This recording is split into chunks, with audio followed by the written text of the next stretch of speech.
Wait பண்ணணுமா? Okay, okay. சரி, சரி. பார்ட்டிசிபென்ட்ஸ் கொஞ்சம் வெயிட் பண்ணலாம்னு நெனைக்கிறேன்ல?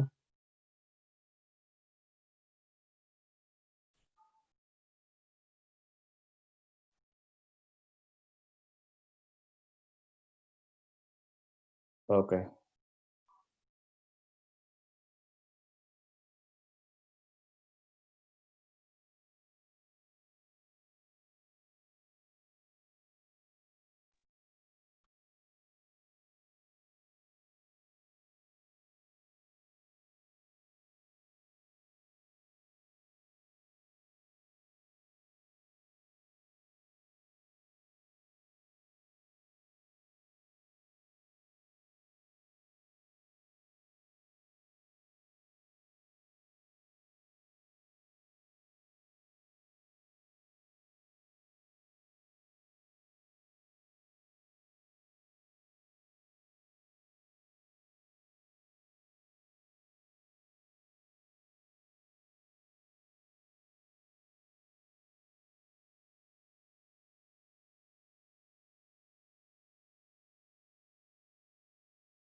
ஹலோ அன்பு.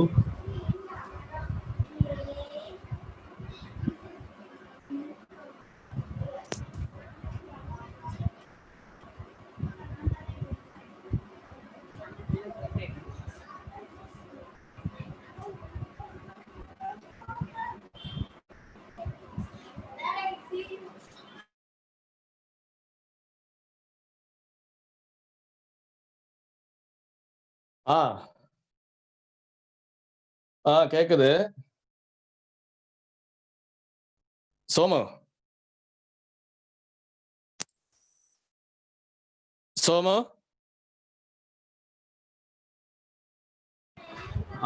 அன்பு. உன்னோட வீடியோவ இது பண்ணிக்கோ. மியூட் பண்ணிக்கோ. அப்பதான் நல்லா வரும் ஆடியோ. ஐயா நான் பண்ணிக்கிறேன் வீடியோ. ஓகே. ஓகே பண்ணிக்கோ. Okay. Okay. That's fine. Okay. Okay.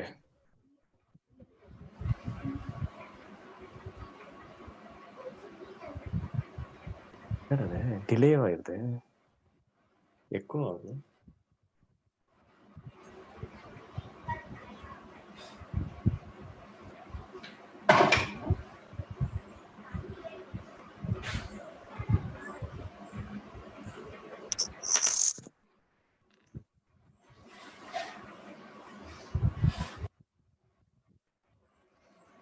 ஏன் அர்ஷிதா வர்ஷிங்கம்மா இங்க எத்தனை பேர் தான் ஜாயின் பண்ணிருக்காங்கல்ல பாரு, கம்மியா தான் இருந்தது. நீ மியூட் பண்ணிக்கோ. மியூட் பண்ண சொல்றேன்.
இன்னொரு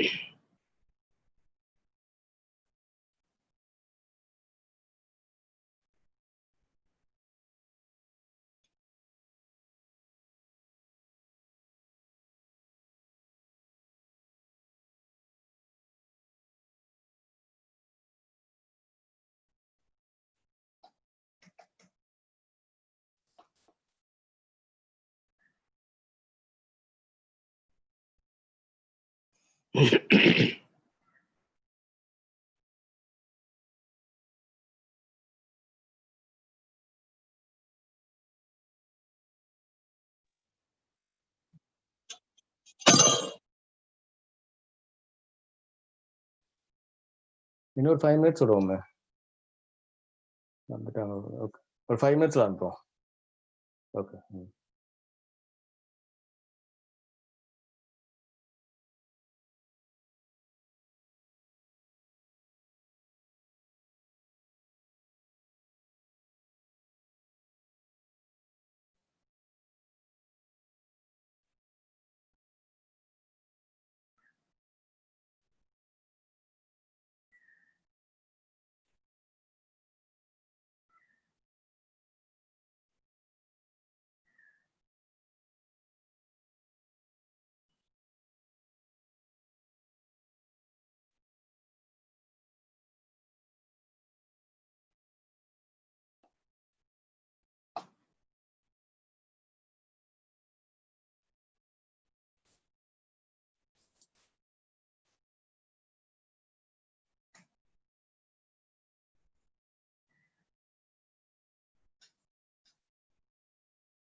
Okay, welcome everyone. Can we make a start?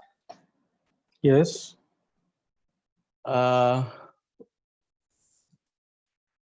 Panelists, can you stop sharing the screen, please?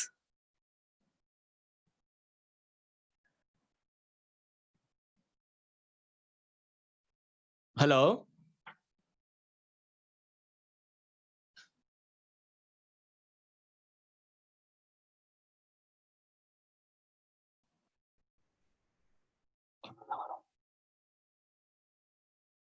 Hello, can you hear me? Is the audio clear? Yes. Yeah, Okay, thank you. And can you see my face in the screen? Yes. Okay, Yes. thank you.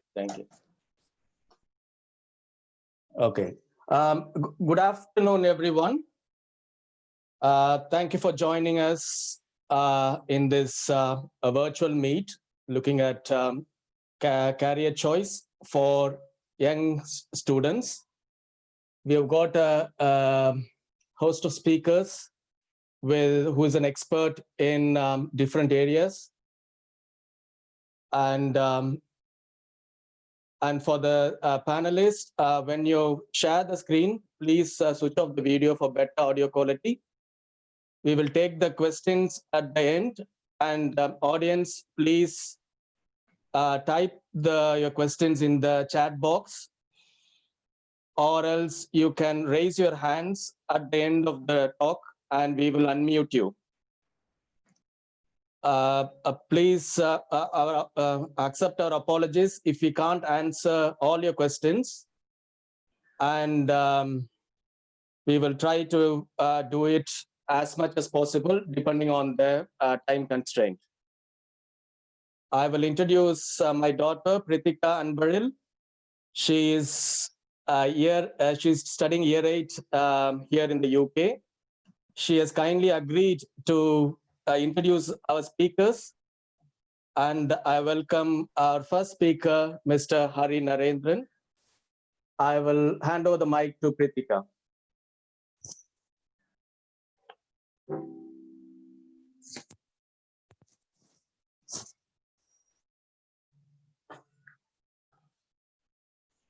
Hello, everyone, and welcome to our talks about career choices. I am sure that there are many of you who are still wondering what options you will have to choose from to pursue your dreams. I include myself as one of them, and I hope that these talks will make us understand the options more thoroughly, so that it will help us to make a decision in the future. And to start us off, we've got Hari Narendran sir. He is an ambitious second-year medical student who studies at Jitma College in Puducherry, India. Jawaharlal Institute of Postgraduate Medical Education and Research, abbreviated as JITMA, is among the top medical colleges in India. He is going to talk about medicine, the careers associated with it, and his experiences at JITMA.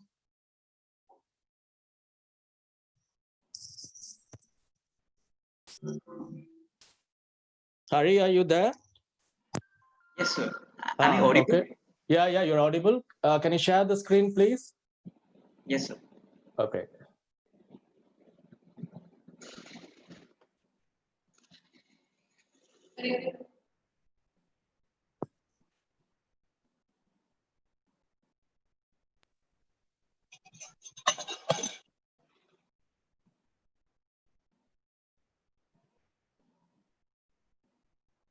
Okay.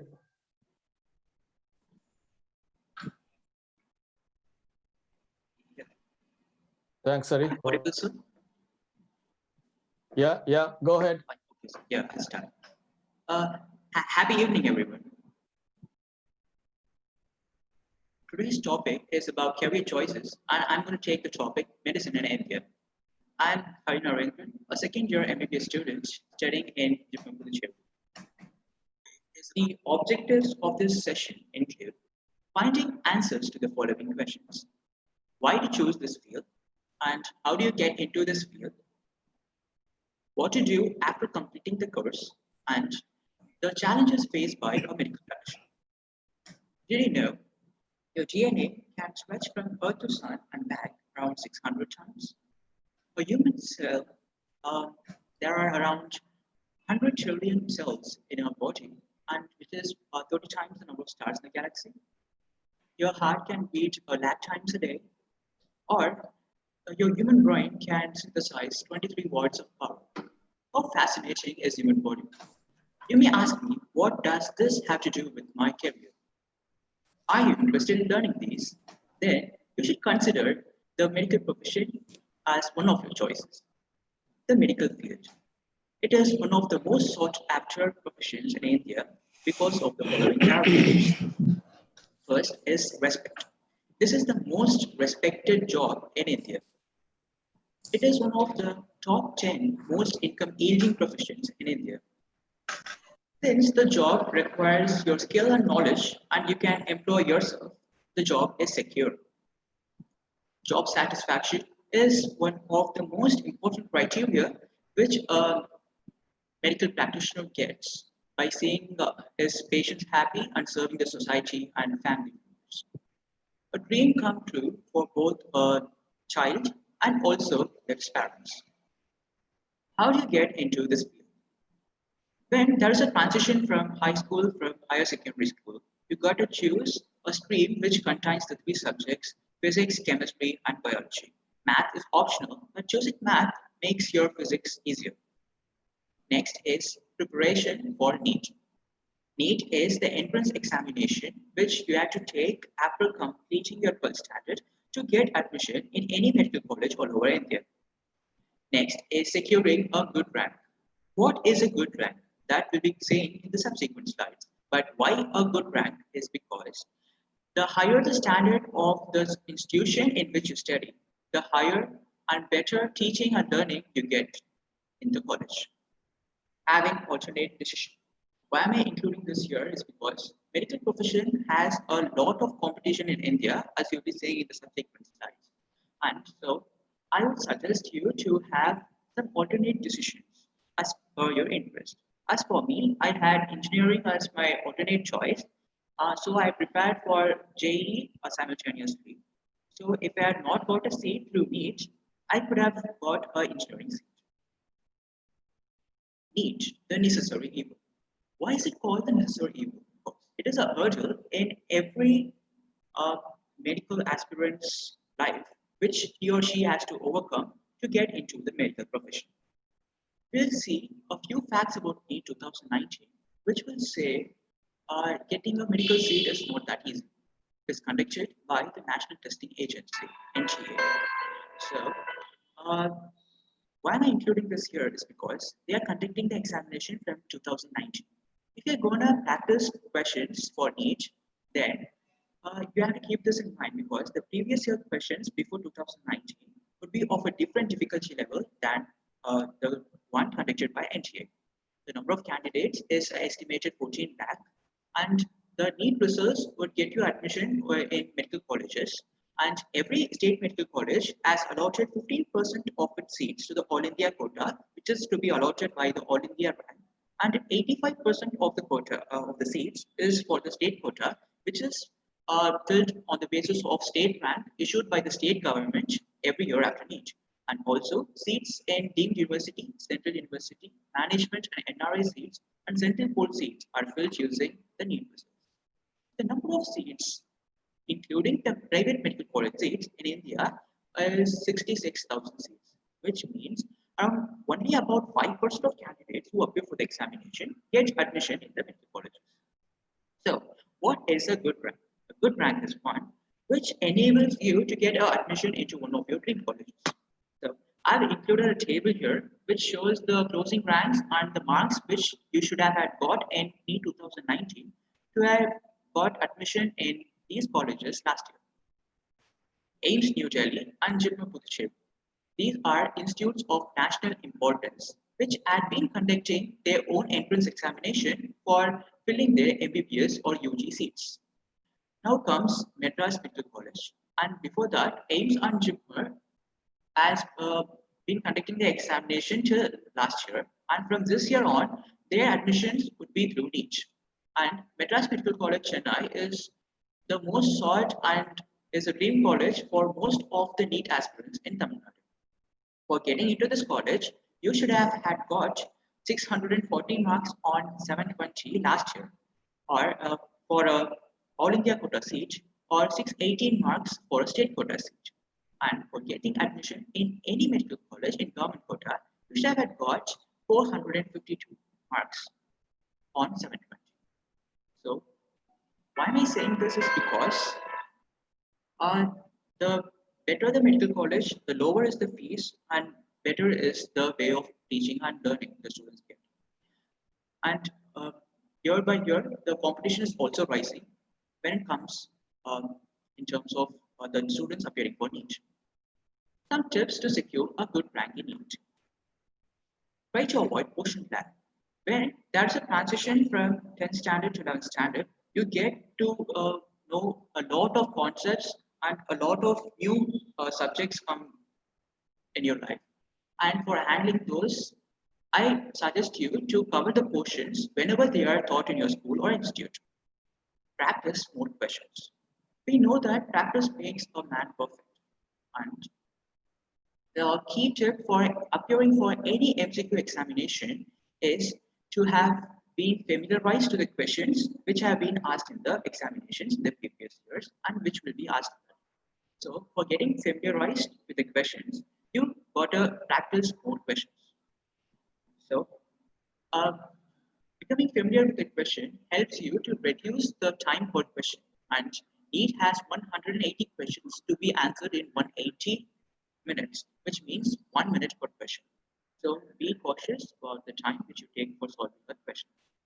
Try to focus on all three subjects. This is a point which everyone doesn't follow. And all the three subjects have their implications in the medical field, and also physics and chemistry are the things which actually determine your rank. And a small suggestion is don't try to burden yourself with too many coaching classes and tuitions because everyone follows their own schedule and they don't match each other. After joining the course, what you get to do? You may ask me, is all the effort which I have put in my 11th and 12th standard worth it? If you ask me, the answer would be yes. MBBS learning is a fun thing if you take it in a way which is fun. A few things which you get to do in MBBS, or very few things, are dissect human cadavers, which are preserved human dead bodies, do experiments on blood, stool, and urines to come to a diagnosis, examine patients pretending you are the doctor, which is an interesting part but can get annoying sometimes. See newborns come into the world, which you don't get to see in every profession. Make sick children happy, as I've already mentioned in job satisfaction. Get to know how gifted we are after seeing those who suffer more than us. Okay, what can I do after completing MBBS? These are one of very few options which you can do after completing MBBS in India. First is post-graduation. In medical field, you have a variety of specialities which you get to do after completing your MBBS. And you can also choose super specialties if you're interested. And next, being a general practitioner. The general practitioner is one who has completed his MBBS and he can remain as a private practitioner or he can join the civil services after appearing for the UPSC and TNPSC exam. You can also attend USMLE and other exams to join the colleges all over the world. The challenges faced by a medical practitioner. First is a long course. The course takes around 5 years for you to complete MBBS, and for completing PG, it takes 3 more years, and for super specialty, maybe 3 more years. So it's like 8 to 12 years of your life is going in learning. Next is large volume to learn. As Boyle's law states that pressure is inversely proportional to volume, but here, when the volume increases, pressure too increases. Late settlement in life. As you can have already guessed from the fact that it is a long course, many important events in your life get delayed. Increasing violence against doctors. This is a recent trend which can be seen in India, and this is because of the increased awareness and increased rumors among the public, and also the decreased sense of compassion and increased negligence and decreased knowledge amongst doctors. Work pressure. If you get to do your job in an emergency service, then the work pressure is for sure an important thing, a challenge. Next is dealing with infectious diseases. Not only during epidemics and pandemics like this COVID-19, also during ordinary situations, you get to be in an environment where you are surrounded by many different microbes and you are very much susceptible to those infections. So try to boost up your immunity. Next is, as Theodore Roosevelt has told that, keep your eyes on the stars and keep your feet on the ground and aim for it to achieve it. Do you enjoy learning? And do you want to enjoy learning all through your career? Then you can consider joining this course. All the best and choose wisely. If you have any queries, I would request you to put them in the chat box below. Thanks very much, Hari. Yes, sir. Yeah, you can you can switch on your video if you want, because that was a wonderful presentation. It was clear, succinct, and we all enjoyed your talk. Any questions for Hari? Please raise your hands or type in the chat box, please.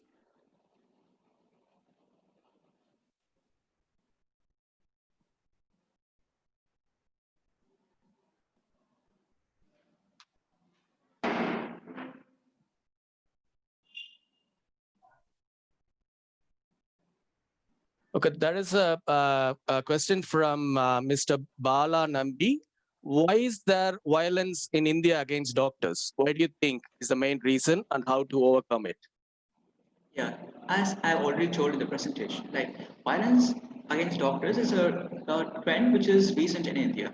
This is because of the increased amount of awareness which the patients get from internet and all this, and also rumors which they get about doctors. And also, there's a mistake in the part of doctors, as there are so many medical college, anyone can go and join MBBS, and if the standard of education is not there, then the sense of compassion, and if you're going to join a private medical college, then you have to pay a lot of fees. And for equalizing that, you have to earn more. So for earning more, there will be less compassion. So according to me, that may be the reason. Okay, thank you, Hari. I think that is one of the main reason why doctors in India do have quite a lot of violence. As you said, for take up a medical career, you need to have some humanity, and you need to have some thing like doing some social looking after the patients rather than more towards money. And with the private medical college, this has gone worse, and that's one of the main reason I would agree that this could be. Yeah. And Dr. Sukumar has asked, any free online examination available for NEET for practice? Are you aware of anything, Hari?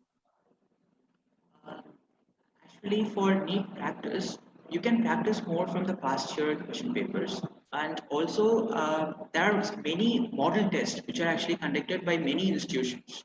And you can take part in those tests. Or you can join any institute's test packages, like Arpa Shalin actually gives their test packages. You can join them. Thank you. Thank you. Okay, Shakti, have you got any question? Shakti Vel? Yeah, Harry, that was a really very good presentation, actually, very comprehensive, very useful. I'm sure actually would be kind of very informative for all the attendees. Just one quick question, actually, is having prepared for NEET exam and then, got into medical career, actually, did you actually find the whole process of preparing NEET was quite useful to get in, like once you've settled in your medical career, was it quite kind of useful, all the preparation and everything, to kind of easily settle down in your medical career? Yes, sir. Actually, or did you think it was too much informative, like, is this too much of preparation at NEET, or like it was quite helpful? Which one would you? Speaking, the role of physics and chemistry in medicine is not that much as you study in your 11th and 12th standard. Only the biology part actually plays the major role in MBBS, but also there are many chapters which actually contain physics and chemistry applications. So if it comes to application, then you should be having your basic knowledge of physics and chemistry. Okay. Thank you. Okay. And there's one question from Jonathan Anthony. He's asking, to prepare for NEET, what class you need to start preparing? I think what extra classes maybe, that's what he meant. It actually depends on the person, and depends on the coaching center which is going to prefer or something. So it actually differs from person to person. So. Okay, thank you. Thank you. Thanks very much, Hari. And in view of time, we need to move on to the next speaker. Hari, could you please stop sharing your screen, please? Yes.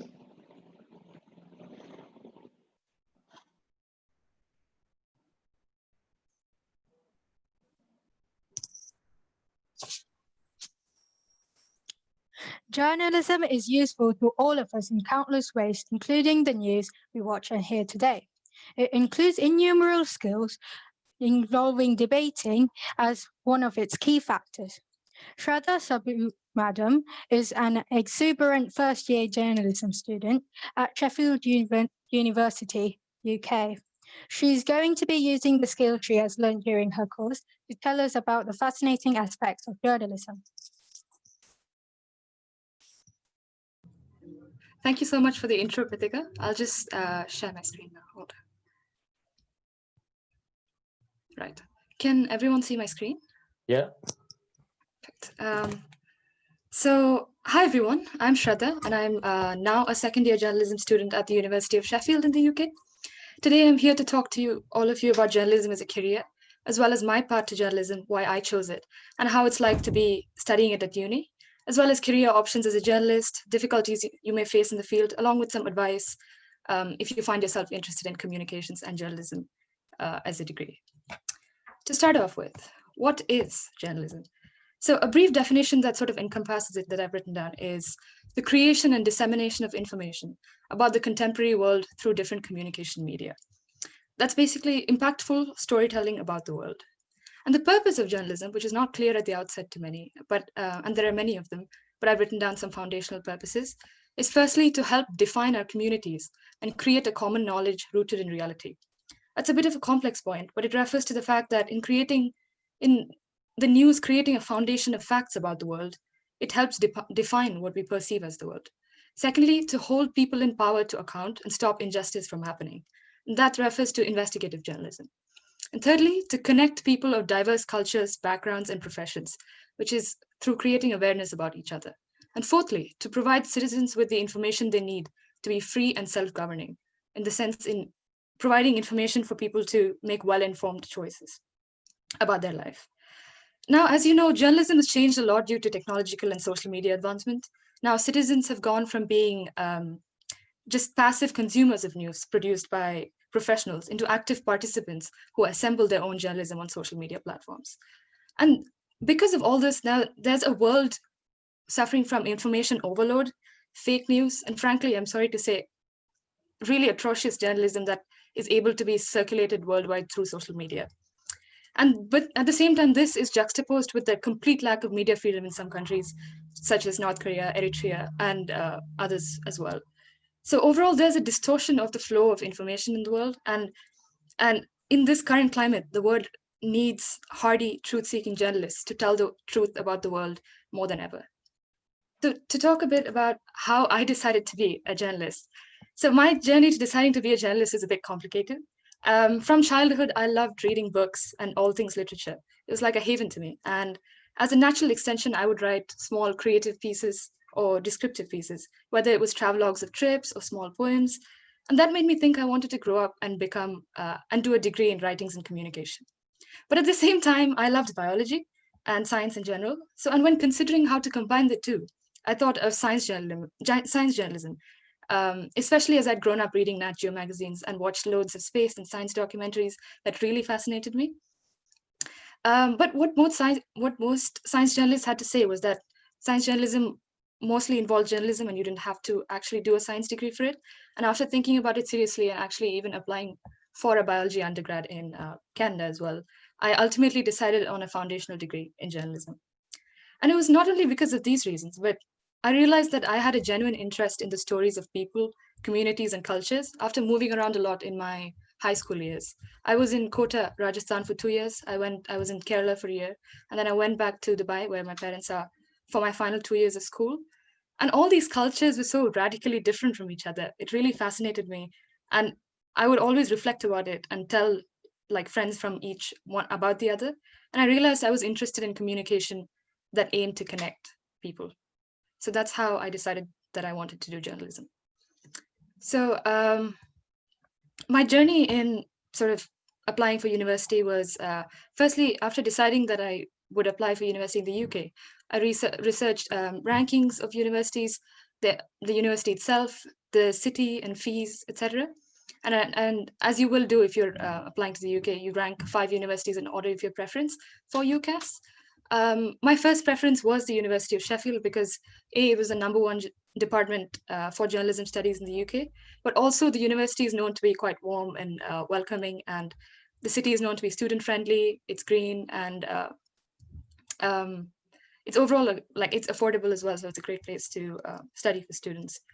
So another part of the application process is a personal statement as for the UK, and within the personal statement, I covered what journalism means to me, which is, as I discussed, like a means to bridge the schisms of the world and connect communities. And secondly, I talked about my background with school publications, my own work, like my background in MUN and other relevant extracurriculars. And thirdly, the journalism I consumed that impacted and influenced me. For example, like the Nat Geo magazines, as well as this specific book called Nothing to Envy about the situation in North Korea, written by a journalist. So that was my process of application. And after being accepted and studying in the university, this is an overview of how it's like to study journalism at university. So firstly, all journalism students and all journalists need to know a system called shorthand. It is basically a system of using strokes and symbols in place of letters and words to help you write faster. So that's to make sure that you can take down interviews at the speed at which people are talking. You might think, well, you can use recording equipment for that, but in some cases, such as in courts of law, recording equipment is not allowed. And plus, it's faster to read back shorthand rather than listen to audio and video for hours. So this specific picture over here says in shorthand, good morning, ladies and gentlemen, and welcome to this. I can't read those two words because sometimes people customize their own shorthand. So good morning, ladies and gentlemen, and welcome to this meeting. That's there at the end. So that's one section of learning of studying journalism at university. Secondly, there's of course lectures and academic literature reading about the history, principles, practices, and ethics of journalism, which you then discuss in seminars and small groups to reflect on it as well.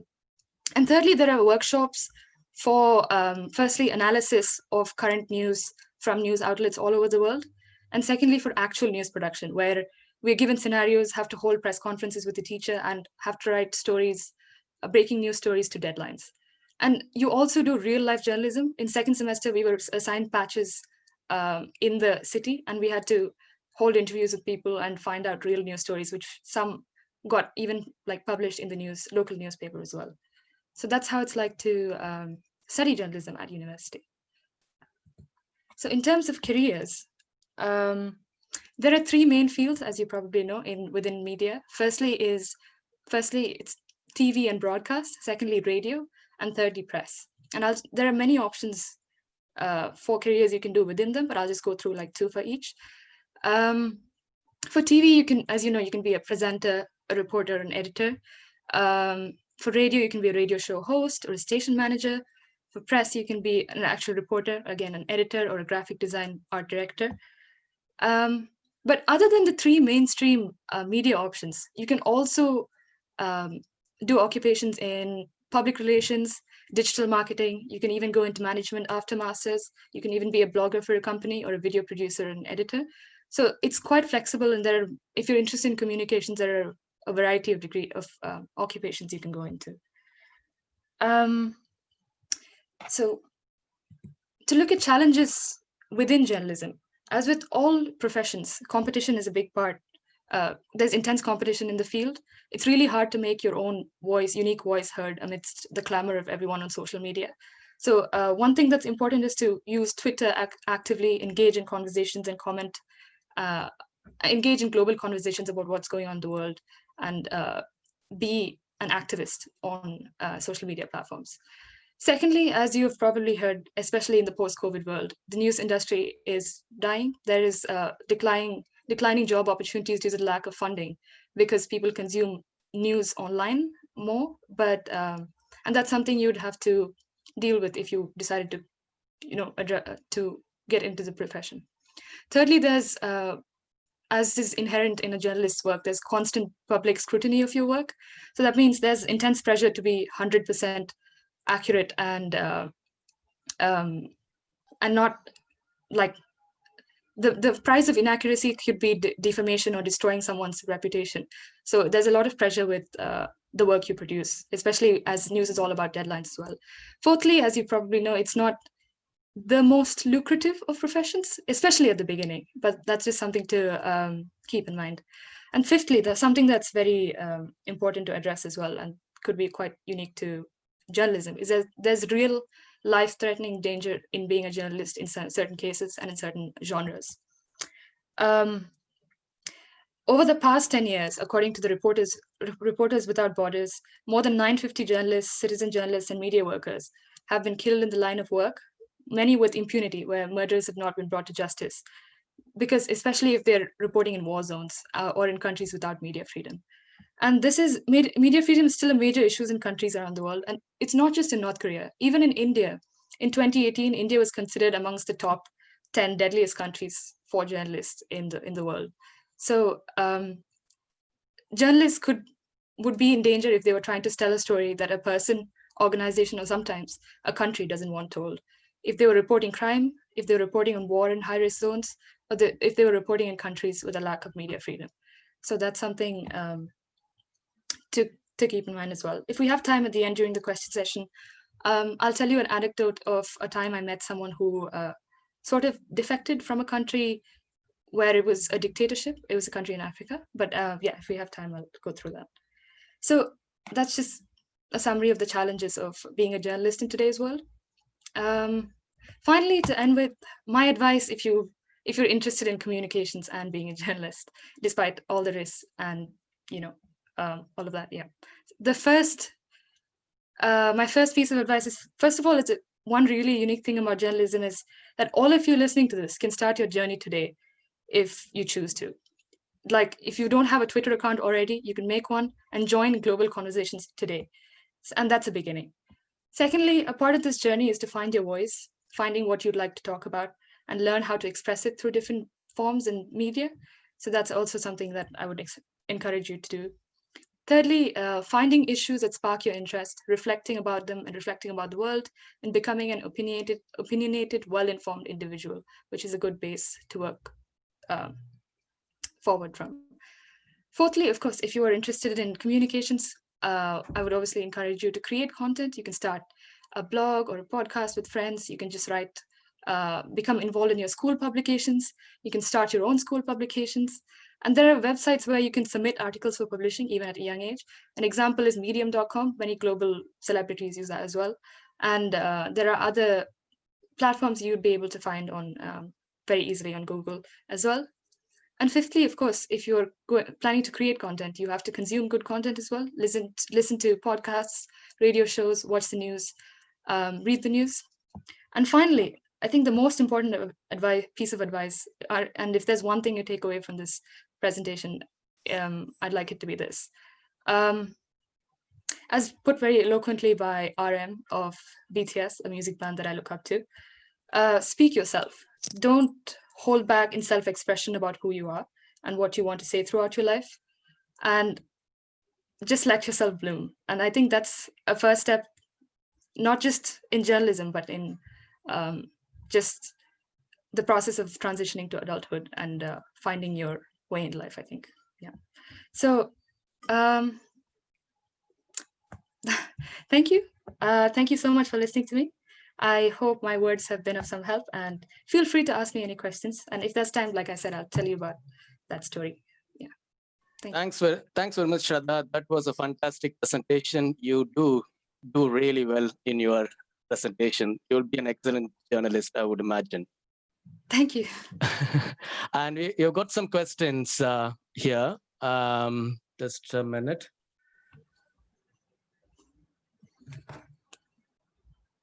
Yeah. Okay. Just getting the. Okay. So there is an appreciation already for you from Mrs. Priya Sundar. You speak with confidence, and the clarity of the speech is excellent. Although you are only a second-year student. Okay, what she's asked is, can students from India come to do the postgraduate in journalists in the UK commonly rather than undergraduate as you have done? Okay. Okay. Yeah, can you answer that? Do they normally come for post-graduation rather than undergraduate? Well, I think from India, that's more common. I think because there are good universities for journalism in India as well, such as Lady Shriram. Then I think even going to, I can't remember the name, but within Delhi University, there are quite good universities for journalism. So in general, people do go there for their undergrad and then go out for postgrad. But because I think I was in Dubai, and the IB curriculum's timetable didn't really match with the Indian university timetable, I couldn't really apply for India as well. But yeah. Okay. On the same note, how much university fees they are charging for your course per month? Do you? I'm sure not you sure will per know. month, but like yearly, Yearly, yeah. yearly it's so international students get, if they achieve 65% or above, I mean, in the University of Sheffield, you get an automatic £2,000 scholarship. So for me, it's 17,800 pounds Per year. year. Okay, this is excluding your accommodation and other charges, isn't it? It's only Yeah. for tuition fees. Okay, fine. Yeah, this is for tuition fees. Yeah. So there's another comment from Mr. Subbu. Yeah. Thanks for a wonderful presentation. What do you think of fake news and promoting false news by many newspapers? Is it ethical in your field? Oh, absolutely not. It's atrocious. In fact, I've seen like the media continues to disappoint in many ways, unfortunately. I think that's why there's a crying need for journalists who are ethical, have integrity, and speak the truth, rather than a lot of very sensationalist propaganda almost going around, I think. Yeah. But Okay. it's also because of the algorithm and the fact that news has moved online. So they're looking to increase the number of clicks on pages and use clickbait language and make things sensational. So it's a really hard situation to navigate, I think. Sure. Yeah. And there's one question from Mr. Sukumar. Which is the ideal place to study in India? I assume it's journalism. And any separate entrance examination for this, please? Any separate entrance examination for journalism? That's in India. So in India, I think for Lady Shriram, there is a separate international, I remember because I looked into Lady Shriram, there was a separate exam for journalism. But in general, I think they look at your marks in India, I think they look at your marks in English and any other similar humanities subjects as well. Yeah. Okay. Thank you very much, Shraddha. We'll move on to the next speakers. Thank you. Thank you.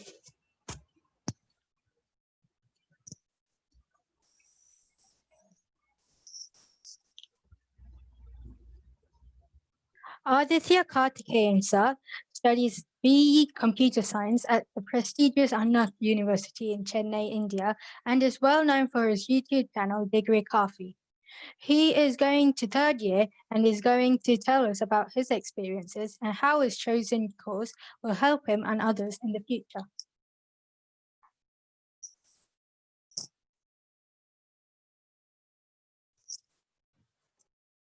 Okay, thanks Aditya for sending us a nice video clip. I'll try to play from my end. Hope it is seen.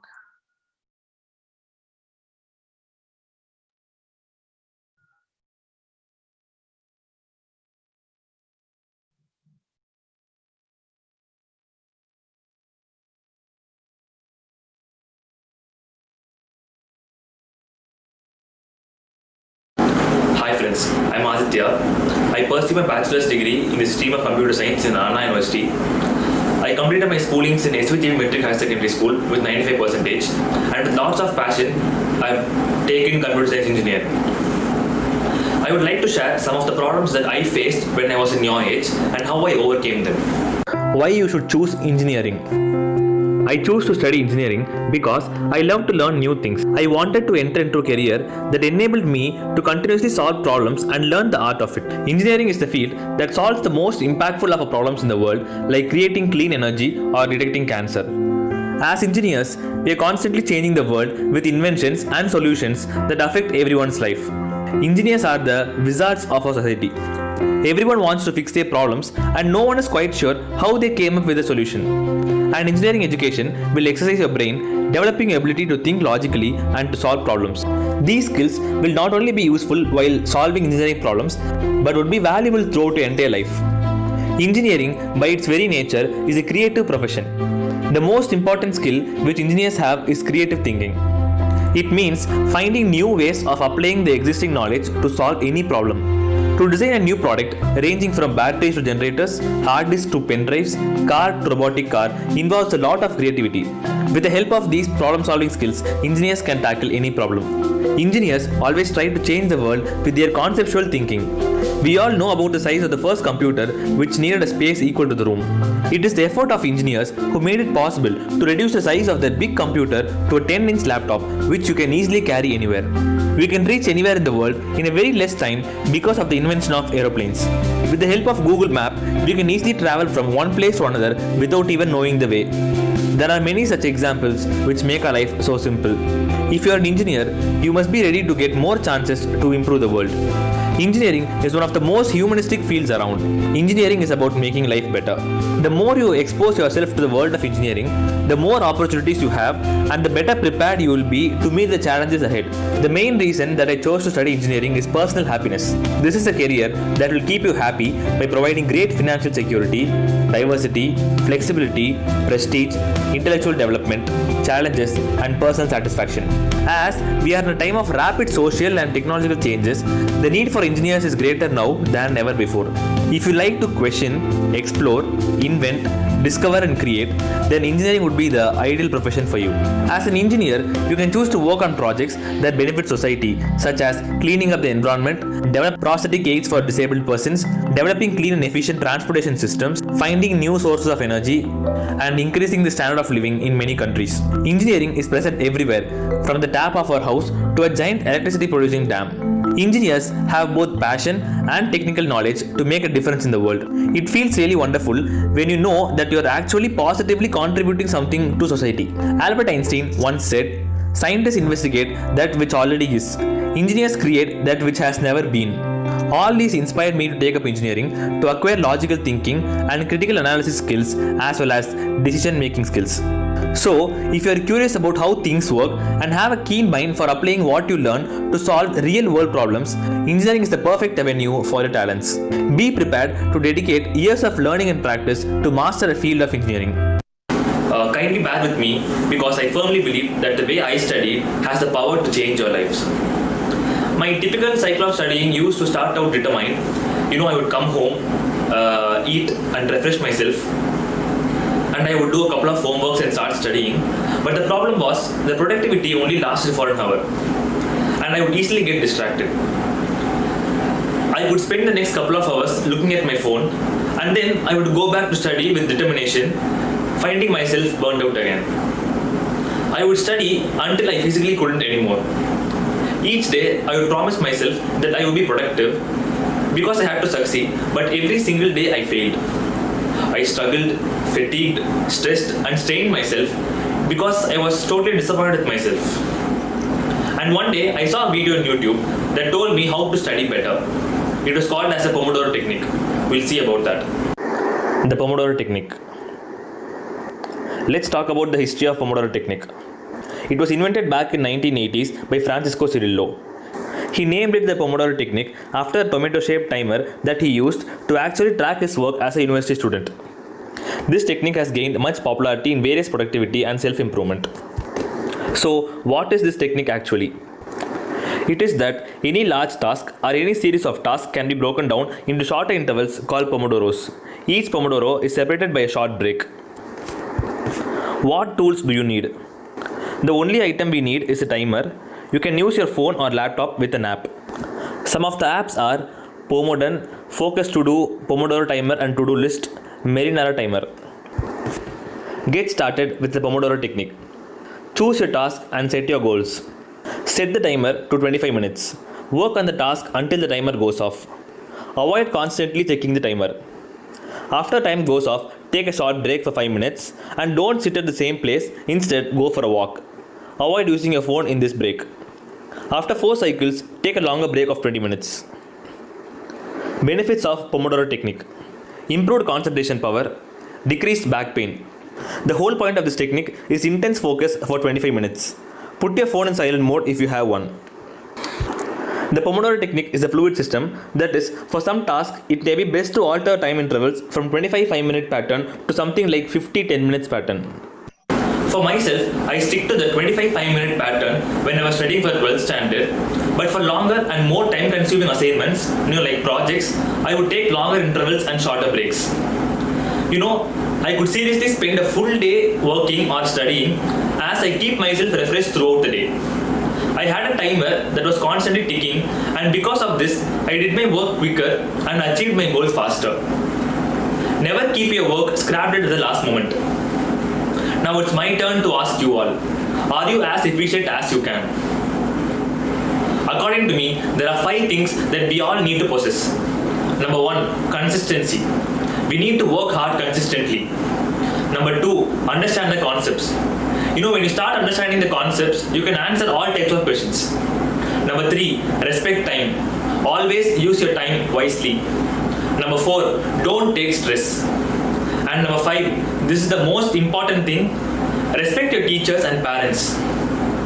So this is how I entered Anna University. Many of you would like engineering, but may not have a clear idea of what to do after engineering. And some of you might not have a clear idea of what to do after your 12th standard. I'll try to give you some guidance.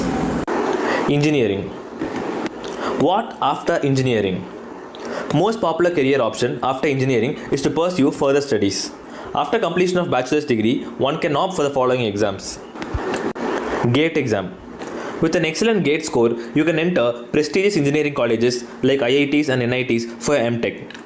GATE is a 3-hour computer-based test where candidates will have to attempt 65 questions and the total marks will be 100. The paper will have both multiple choice questions and numerical type questions. You will get to expand your knowledge and become a more qualified engineer. JAM, Joint Admission Test for MSc program. This is an all-India entrance examination for admission to MSc after the completion of your bachelor's degree. The paper consists of 60 questions carrying total 100 marks. Several top IITs across the country accept IIT JAM scores for their admission. By pursuing this course, you can enter academics and research in your field of engineering. MBA. If higher studies are not your thing, then another popular career choice is studying management. Studying management can help you to get a high-paying job with more responsibility. To enter this field, you will have to get an MBA, and for that, you will have to give the CAT exam, Common Aptitude Test. Your score in the CAT exam will determine which institute admits you. After studying management, you can get managerial roles in different companies. Management is one of the best career options after engineering in India. For those who wish to climb up the corporate ladder fast, this is the best option. You certainly would enjoy pursuing this field. Entrepreneurship. The success of many engineer entrepreneurs in recent years have inspired the youth. You can choose to start your entrepreneurial journey after graduating. To start on this path, you should first identify a prevalent problem and come up with a solution for it.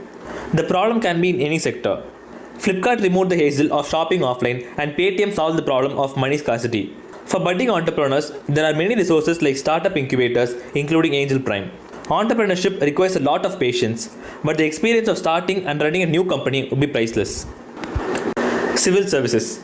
If you aspire to serve the nation and make changes in the system, you can opt for the civil services as well. To enter the civil services, you need to crack the UPSC Civil Service exam, which is one of the toughest examinations in the world. Experts recommend preparing for at least a year before applying. The exam is divided into 2 stages, prelims exam and the mains exam, which includes the interview. Around 1 million students give this exam every year and only a few thousands get selected. If you can get a high rank, then you can get the prestigious post of IAS, IPS or IFS as well. Candidate must hold a degree from any university to apply for UPSC. MS. After completion of bachelor degree in engineering, many students go for an MS degree from a foreign university. To do MS, you must clear the GRE and TOEFL or IELTS exams. Nowadays, most of the foreign universities are offering postgraduate courses at affordable cost. Harvard University, California Institute of Technology, University of Cambridge, Stanford University are some of the top MS colleges in the world. GRE, Graduate Record Examination. If you are applying for Masters or PhD program in USA, GRE scores are almost mandatory. This exam tests your writing skills, math skill and verbal reasoning and your English and communication skills. A good GRE score is like a first stepping stone to get into a good university. TOEFL, Test of English as a Foreign Language. TOEFL is a standardized test to measure the English language ability of non-native speakers wishing to enroll in English-speaking universities. IELTS, International English Language Testing System. IELTS tests your abilities in listening, reading, writing and speaking in less than 3 hours. This test is required to be taken by the international candidates considering studying or working in a country where English is the main language of communication. TNPSC, Tamil Nadu Public Service Commission. TNPSC is responsible for recruitment of candidates into various departments of Tamil Nadu. It comprises of prelims exam, main exam and interview. TNPSC is divided into 4 groups, which are Group 1, Group 2, Group 3, Group 4. The Group 1 will hold all the top postings in the department. Group 2 will have the next level of postings, which will be followed by Group 3 and 4. Deputy Collector, Deputy Superintendent of Police, District Register are some of the jobs available for TNPSC aspirants. Candidates must hold a degree from any university to apply for the above mentioned exams. There is nothing like best in career or life. It all depends on your desires, dreams and goals. Now let's talk about the challenges and difficulties in engineering. A head start with good companies, tremendous opportunities for growth, and a variety of career options are just some of the positive aspects of engineering. Despite the numerous positives, like every field, there are some challenges and difficulties in engineering. Engineering has become a common degree in India, and so the students may have to stress what distinguishes between themselves and the others with the same training. As an engineer, you should have a curiosity and a bent of mind to discover something new.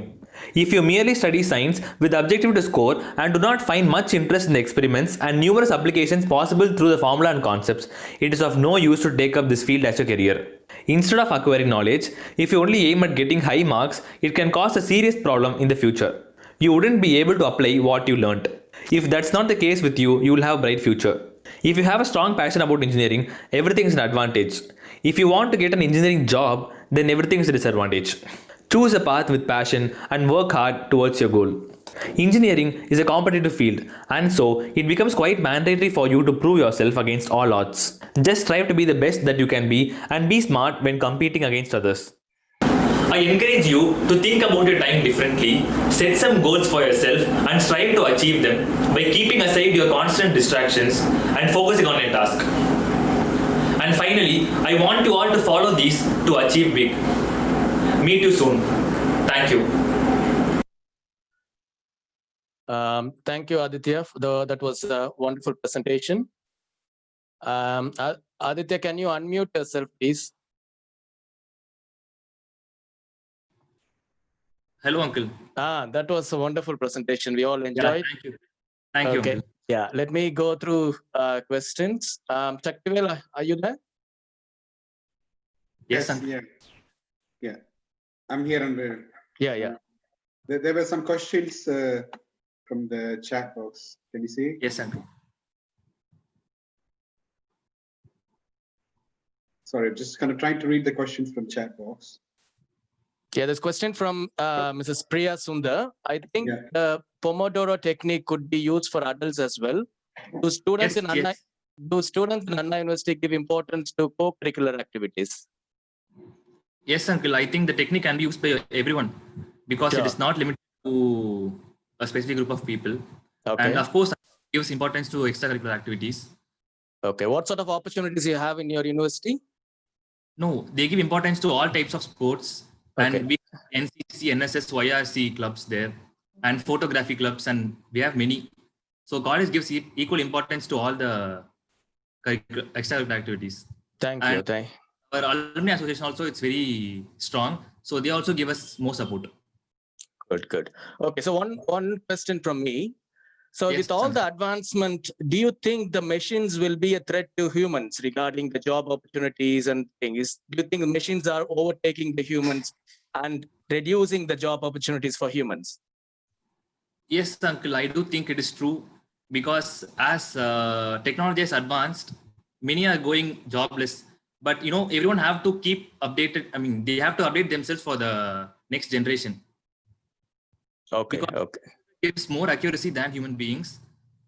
But I don't support that. But I think that's true. How would you balance that? I think I have to study on that, Uncle. Okay, thank you. Yeah, Aditya, that was really a wonderful presentation. Actually, we all enjoyed it, and especially the way you presented it was a nice video.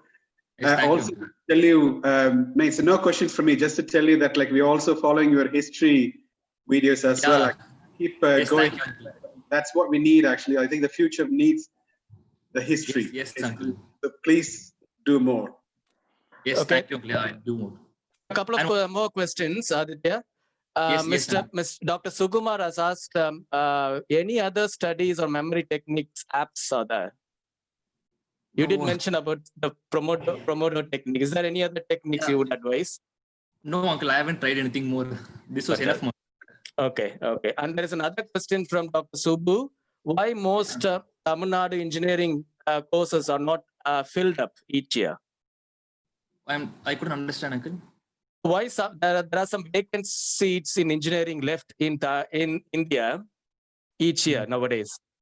No, I think people are misguided that engineering job, after studying engineering, we won't get a job.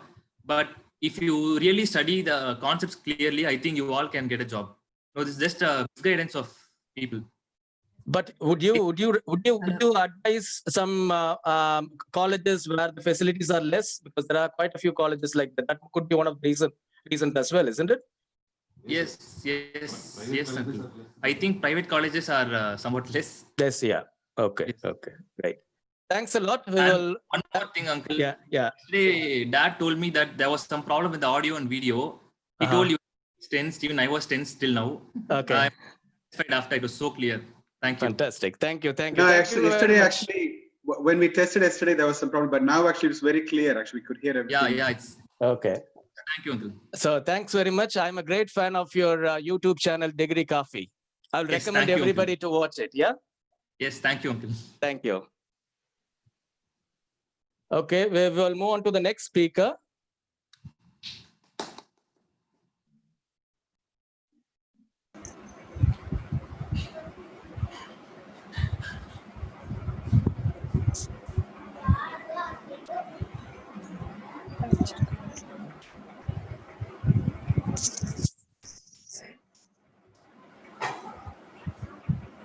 Agriculture is important to us and the country in uncountable ways. It is our food resource and the factor that boosts the economy. Dr. Soma Sundaram sir is a diligent associate professor of agronomy at Tamil Nadu Agriculture University. He has vast experience while moreover earning his PhD in Israel. He is an academician and has got a number of publications in journals. He is going to be talking us through his experiences and the careers you can choose to pursue following this course. Soma, you can start sharing your screen, please. Yeah.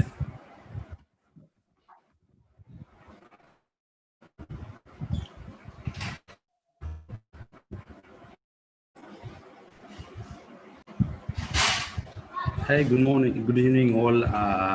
I welcome all of you to this part of the section where we'll be having a very brief discussion on why you choose, why you want to choose, and what you're going to do in agriculture sciences. As Eisenhower told, former president of USA, farming looks mighty easy when you plow with a pencil and you're 1,000 miles from the field. The meaning is, see, for writing and learning, farming is very easy. But actually, practically, when you want to do that one in the field, it is a tough process. And it is an origin is very, very last stream. And now we have more technically sound agriculture practices. And these agriculture sciences, when you study, agriculture gives the basic things for human life, importantly food, clothing, shelter, and added to air and water also. See, when you go for this science, when you're going to study this science, it is not only science, you're going to study art. Art means how skillfully you can do the agriculture, and the science, what are the different sciences, what are the different technologies you can make to make the farmer to have a good yield. That is our main objective. And then it's a business. See, it's a very, very business, and the farmers have to get good price. Okay, that is very, very important in these sciences. And these are the different branches we have, not only in TNAU, but all over the world. We have agriculture, where we study about rice, like the crops. We have horticulture, where we study about fruits. We have agriculture marketing. Importantly, as we have agriculture engineering, how engineering field can help agriculture. We have seed science and technology. And you'll be fascinated to hear this word, organic farming, because many people are coming to this science, organic farming. We have sericulture, that is how to rear silkworms, we have forestry, we have fisheries, and we have animal husbandry. So all this we have. It is a cocktail. I used to tell my students, I used to tell my co-workers, it is a cocktail science. And you can see the importance of this cocktail in the coming slides. And UG program is for 4 years. We have different sizes in UG program. We have BSc Agriculture, BSc Horticulture, BSc Forestry, BSc Food Processing and Technology, BSc Home Science, and BTech in Agriculture Engineering. Rather with this, we have another 20 groups the students can join. And we have PG programs for 2 years all over the world. We have globally, we have MSc Agriculture and MTech and MS Agriculture. Maybe in UK and USA it is called MS Agriculture, but in India it is MSc Agriculture. And then doctoral program for minimum 3 years, and we have postdoc also. Here, fortunately, in Tamil Nadu, we don't have any entrance exam for joining this course, but I will be coming with other slides. I can give you some world famous institutes. We have Wageningen in Netherlands, California Davis, it is a very good institute in US, Cornell University, Swedish Agriculture, University of Agriculture Sciences, University of Reading in UK.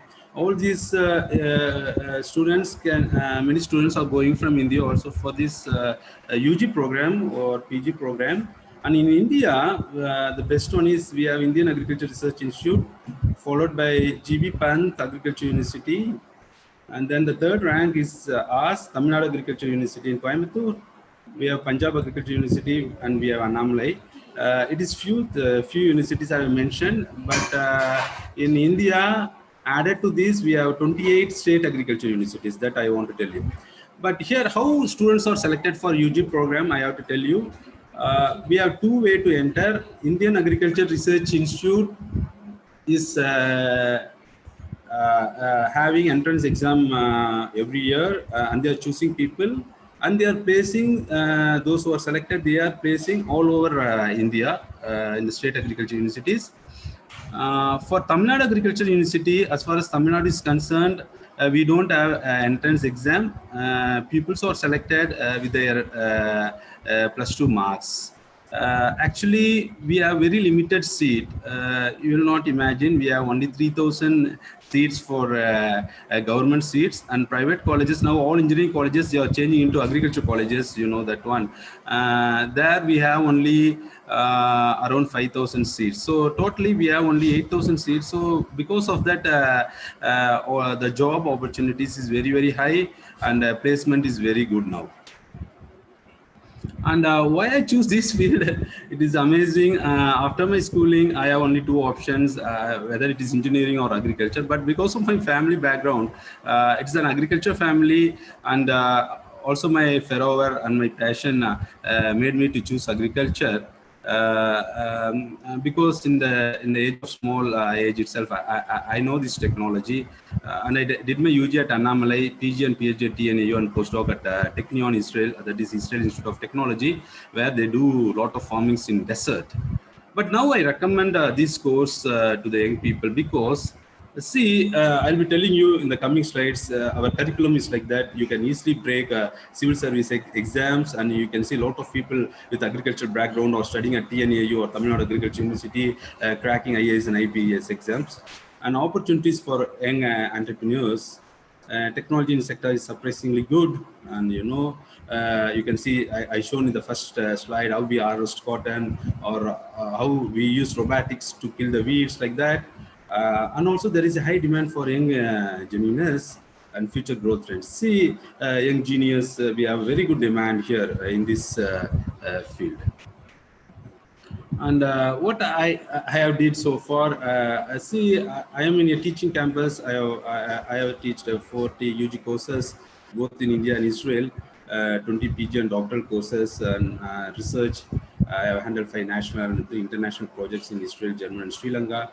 I guided PG and PhD students, a lot of research articles. And the main thing is extension, how we train the farmers so that they can have good yield. That is very, very important. Training the farmers, giving them the good technology, what we have learned, what we have seen, that is also very, very important. And career opportunities, I'm not going to give any written part here. And you can see these guys. See the first picture, it is Norman Borlaug. And he's an agronomist, of course, in his agriculture science. You know the Norman E. Borlaug, who is the reason who gave food for starved people all over the world. Of course, India in 1960, you know, people didn't get food in India. And Norman E. Borlaug, with much appreciation from Indira Gandhi, he started the Green Revolution, and he fed millions and millions of people in India. And he's an agronomist. And you can see the second picture for Nammalvar. He's an agricultural graduate, and he has chosen a field of saving natural farming. Or he tells about zero budgeting farming with give me a cow, only single cow, and I can make a difference. I can make a lot of difference in the field. And you can see IPS, Chailendra Babu, Amuda, IAS officer, no Amuda, now she was has been appointed as secretary in Prime Minister Office of India. And like this you can see, and also I added myself with confidence that I want to make some difference, because I do a lot of work in water management, because I was in Israel, in Germany, in Sri Lanka, where water is the main problem, and I do a lot of water management works, a lot of research projects. Now also I got two project on defining how I can grow crops with less water. And I also invite to you in the list. So this is the opportunity, but basically other opportunities, we have departments. After your final program, you can go to the agriculture department here. And we have a lot of sandwich programs, I have to tell you. That is, sandwich programs means in the final year of your UG program, you can go to Cornell University. There you can study another 3 years. So it is sandwich between TNAU and other universities in the world. So we have a lot of sandwich programs, and many students, they are going to other university UG program here. And last year of UG program and PG program, they go for other universities all over the world. So you got a lot of opportunities, that one. And you have got a lot of jobs. You have 100% placement after your studies. You get good placement in department, or if you want to go for PG, PhD, that's nice. And the challenges, we have lengthy, I think, as a teacher, I used to think that one. As a professor, I used to think that one. We have lengthy class hours. See, the class starts at 7 o'clock in the morning. It ends only at 5 o'clock in the evening. So the students are, they don't like that one. We have lengthy class hour. We have more syllabus. That I have to tell you why these people who are doing agriculture crack the exams easily. That I want to tell you, because see, we are teaching and they are studying 80 subjects. We have 8 semesters and 10 courses for 1 semester, and they are studying about 80 courses. So they are studying from statistics, computer science to agriculture, all the English, even English they are going to study here. So that helps them to clear TOEFL and all easily, and they are flying abroad easily. And more field work. See, daily the students have to come to the field and they have to do some work. They collect samples, they study about insects, they study about pests. And also another thing, it is not a challenge, but it is a wonderful thing. We have a lot of traveling also in this course. We travel a lot. The students also go to different places in India a lot. Even students are taken to other countries also. Small trips. PG students, of course. So it is a wonderful thing. And then we have new challenges year by year in agriculture. You know, now it is locust problem, you know, in North India, but of course not in South India. From Pakistan to Madhya Pradesh, you know, locust, they destroy all the fields. So what kind of solution we can give to that one? So this kind of challenges are there. That is this course. And so I thank you for your patient hearing, and also I thank the organizers for making a good effort, which made me to meet you. Okay, thank you. I expect more questions from you so that I can interact with you. Yes.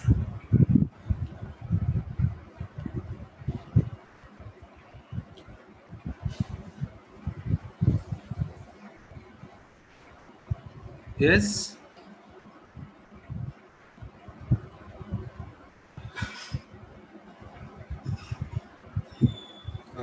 So there's a question from Dr. Sundar. Yes. So students, while undergoing the courses, are they taught how to plow the field with the bullocks? Yeah. Good. Yeah. Actually, first year that will be there. In the first year that will be there.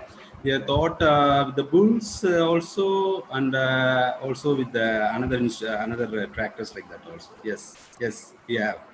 So that's only in the first year. And what happens after that? See, that is a course in the first year, and after that they will study other things.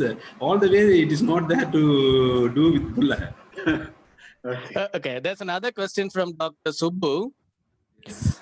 Having worked in Israel, do you think India has progressed and modernized in last decade like Israel? Simple example, drip irrigation as Israel. What are your views? Yeah, but see, in Israel, because of Simcha Blas Simcha Blas is the founder of drip irrigation, father of drip irrigation.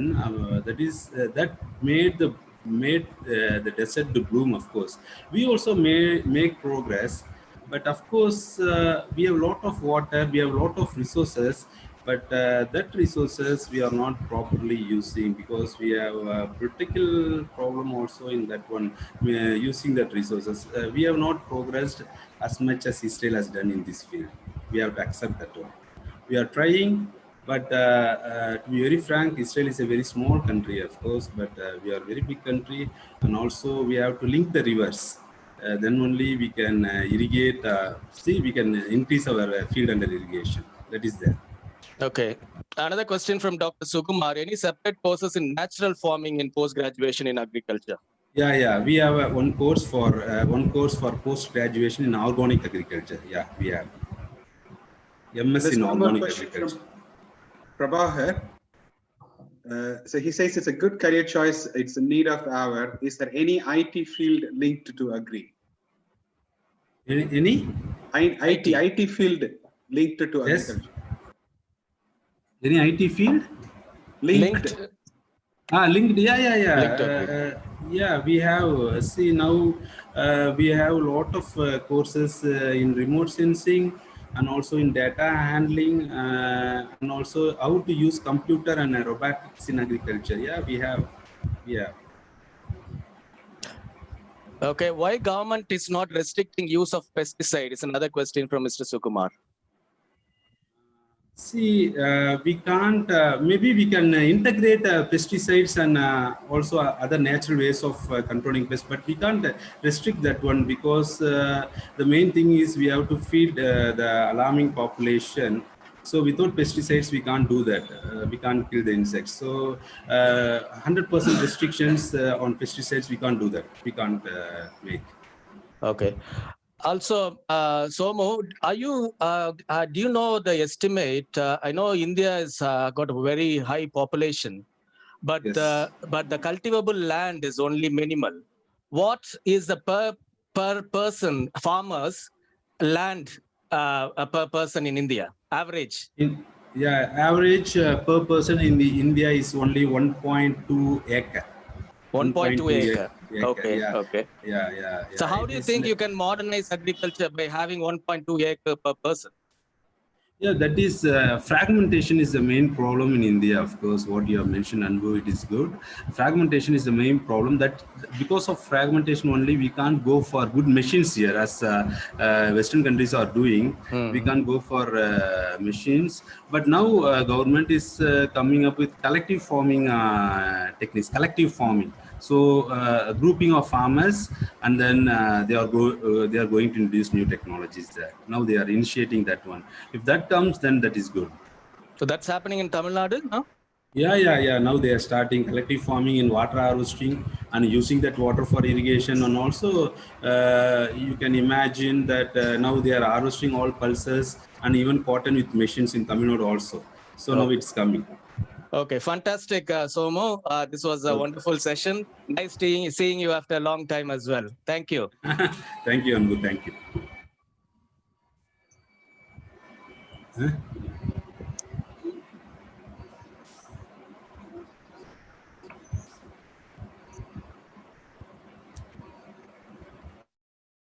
Deva Verdasoni, sir, is a high-achieving and multi-talented student with countless skills involving music and languages alike.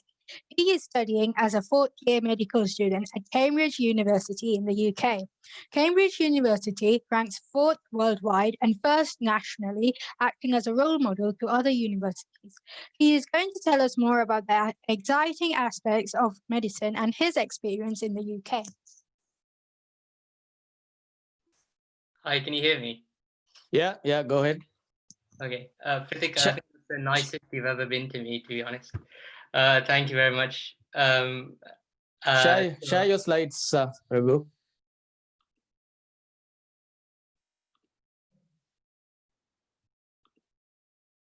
Can you?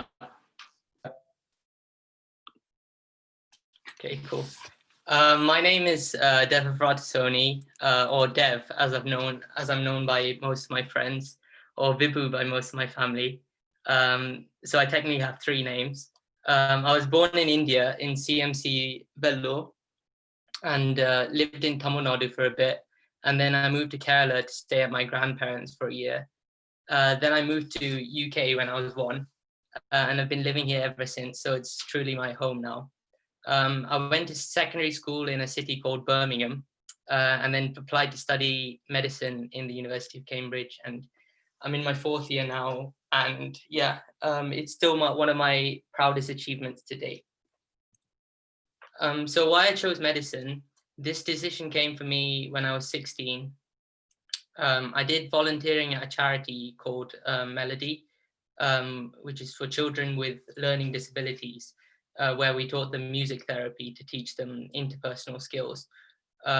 Melody was an amazing experience for me and deeply personal, because I actually mentored a teenager with Down syndrome for 2 years, and gradually seeing him improve in his confidence and communication skills gave me the ability to see what it was like to make a difference in someone's life. I also really enjoyed biology and the scientific aspects of the human body. So I felt combining those two aspects that I enjoyed would be uniquely satisfied in the career of medicine. So to understand what it's like, I'd recommend volunteering somewhere that impacts people's lives directly, so you can get a flavor of what it's like to be a doctor. It can be a care home, it can be a local charity shop, wherever you're directly providing a service to someone for no lucrative gain. And also try to get work experience in a hospital, wherever you can get it, to really understand what medicine is, what you do on a daily basis, and whether it's for you. So how I got into medicine, it's with a little bit of luck and a lot of hard work. Cambridge wasn't always my goal, but I'm very happy that I got in. And but medicine at any good university is an amazing achievement. The UK system is completely different from India, and Hari talked about that before. So you got the information there about India. So I won't go into any specifics, but we all get interviewed here in the UK for any seat. And so we also have a couple of entrance exams. So it's a multi-step process. And generally, you need to have an interest in medicine and need to be able to explain why, which is important at interview. So you need to work hard and efficiently to get good grades by being organized. That's really important. And being disciplined. Keeping a calendar, for example, to-do lists of things you have to do, and prioritize what is important to do first. So what is university truly like? Obviously, I haven't experienced even a little bit how it is actually to be a doctor yet, because I'm still at university. But I can tell you a lot about university life. There's two sides to this story, to be honest. When I first arrived at university, I didn't really know what to expect, who I'd meet, how college life would be. People are normal there, just like anyone else you'd meet. You're bound to meet a huge range of people from a huge range of backgrounds, and that's definitely an asset. And this is actually my college. I'm the guy on the lawn with the pink and white shirt on. And academically in Cambridge, you're thrown into the deep end, and the work is hard and there's loads of it. And especially at the beginning, it can be very scary, stressful, and intimidating. But at Cambridge, there's usually good pastoral support. Professors really do help you whenever you need help, and you can always ask for support from people you know. However, there's also the other side, times where I've been amazed by the teaching and what we learn at Cambridge and what we're able to do, from full body dissections in first year, where we get to dissect a cadaver, to learning about cutting edge research in neuroscience, to understanding how viruses spread from professors who are currently working on that virus. It really is quite amazing and probably something you can't get anywhere else. But university life isn't just about studying. It's about learning to be independent, learning to be a person in your own right. You should also have a lot of fun, which I've had. There's so many different opportunities you get. There's formal dinners, meeting very important people from a variety of backgrounds. It may all seem very traditional and posh at the start, a bit like Harry Potter, but that's what I thought when I first got there. But you quickly love it and you get into the college culture. You get to live with your closest friends at university, and spend a lot of time with each other. That independence is great, and you grow to love it. You can get involved in cultural events, such as in Cambridge, there's an event called Mastana, which is the picture on the left, where I've played music before. You can be on committees organizing May balls, which are events for like 1,500 people after exams, where there's entertainment, rides, loads of food and drink. And you can also get involved in university sports and do whatever sport you want. So university life is diverse and a lot of fun as well. So talking about the field of medicine itself, as I'm not a doctor yet, I can talk about my experience from what I've had so far and what I've heard. It is really difficult, and it's something you dedicate your life to from a very young age, at the age of 17 when you apply. And I'm not sure anyone really realizes that when they apply. They only think potentially about the money, the stability of the job, the respect, or maybe just because it sounds good. But I want to be truthful to you because I want you to be sure that you're ready for the journey. Don't think the hard work stops when you get into medical school. It is really challenging, and I've had nights when you're studying for a difficult string of exams, and I've doubted why I've chosen medicine as a degree. But then I remember why I did it, and I'm motivated again. Also remember that as a doctor, you have the responsibility of someone's life in your hands. And obviously you have a team to support you, but can you deal with the idea of someone dying under your care? Will you be able to deal with the potential sadness and the guilt that may come from that? You really need that inner drive to help people to really keep going in this career. I'm going to read you an extract which really resonated to me from a book I recently read called This Is Going to Hurt by Adam Kay, which I really recommend if you're interested in medicine. The hours are terrible, the pay is terrible, the conditions are terrible, you're underappreciated, unsupported, disrespected, and frequently physically endangered, but there's no better job in the world. And that is the truth of it. There is no other profession where you have the privilege of making such an impact and saving a person's life. From delivering a baby and holding it with your own hands to holding someone else's hands when they reach the last moments of their life. There's nothing like it. The job satisfaction is amazing. And even hearing about all the problems and the strife related to it, I still want to dedicate my life to it. And I think this shows that I've chosen the right profession. And if you feel the same way, you should go for it. But really, please think about the profession that you want to go into. I think too many people all over the world dedicate their lives to something that they don't really know about and eventually regret doing. So don't necessarily do what your parents tell you to do. Don't necessarily do what societal norms dictate. But what I'm trying to say is do what you're truly interested in, and do it well. That may be medicine, and it's great if it is, but be sure of that. And because it is a very long journey. The world is an amazing place with so many different options for careers, as you'll see from this talk. So there's so many different options. So doing the things that you're generally interested in doing, things that you enjoy doing in school. My cousin is an example of this. She's always loved writing, she said before, doing journalism here in the UK. And she loves learning about something that she's truly passionate about. So yeah, because you're all unique, don't follow the crowd. Do something at university that you really enjoy learning about. But talking about the future of medicine itself, even within medicine, there's so much choice about what to go into in terms of specialities, from pediatrics looking after children to geriatrics looking after really old people. So I can't really talk to you much about this because I haven't even experienced it yet properly. But I can talk about at Cambridge, I've experienced the depth and breadth of so much interesting and wonderful research that is happening in medicine. And which is still moving the field forward and improving the health of so many people. One of the most interesting things is CRISPR gene editing. Imagine it's 2040 and a middle-aged person can walk into a health center to get a vaccination against cardiovascular disease. This is in the form of an injection that targets liver cells and edits a gene that is involved in regulating cholesterol in the blood.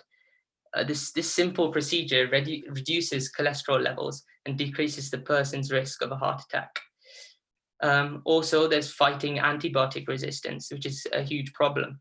The new up-and-coming drug called mixaprinin, which binds to different areas of RNA polymerase of specific bacteria to stop its replication.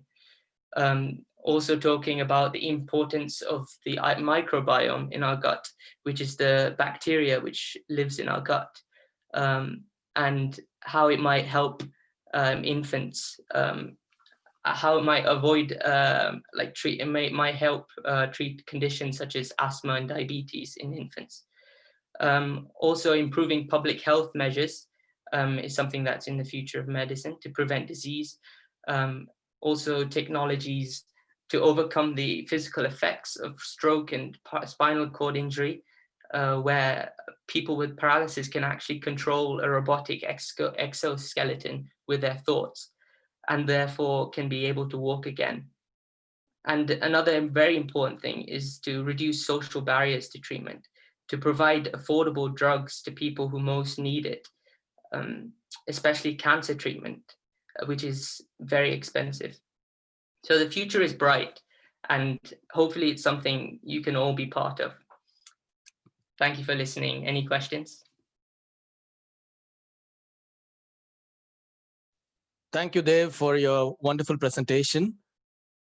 You have clearly mentioned that it's a long journey. I do believe it. I do believe it's a long journey, but there's always something rewarded at the end. And if you take the COVID situation, for example, it's a pandemic across the world, and people look towards the doctor and the health professional rather than an economist or an agriculturist, whatever, so for their life. So that's where the power lives, I think. Okay, let's take some of the questions, what we've got from the chat.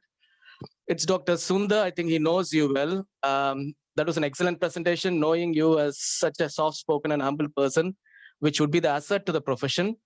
Whatever specialty you choose to specialize in medicine, you will come across people who are dying, and it's so important as to know how to make face very comfortable and dignified, as that would remain with the person close to them for the rest of their life. He has clearly experienced this because he is a palliative consultant, and he goes through things a lot.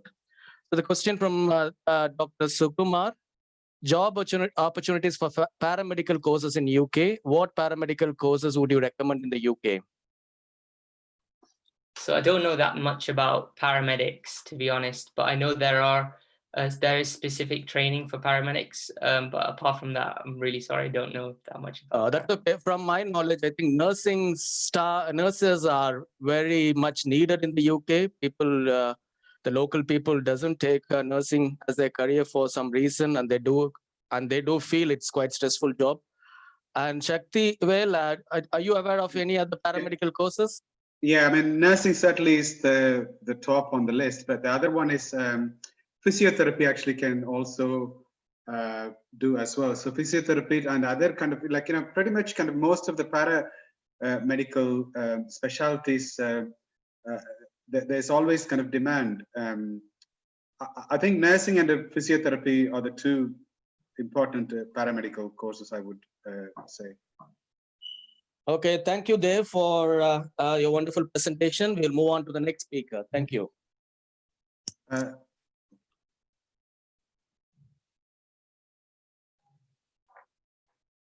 Mr. Giri Shankar sir is an experienced corporate treasury professional. He has more than 17 years of experience across a broad spectrum of functions spanning various markets in Asia Pacific. He is a chartered accountant by qualification and seeks to keep himself abreast of the local global developments. He is going to talk to us about the stimulating careers that are available in the finance sector. Over to you, Giri. Can you hear? Yeah, I can hear you. Yeah, you can share this. Yeah, can you share the slides, please? Yeah, sure.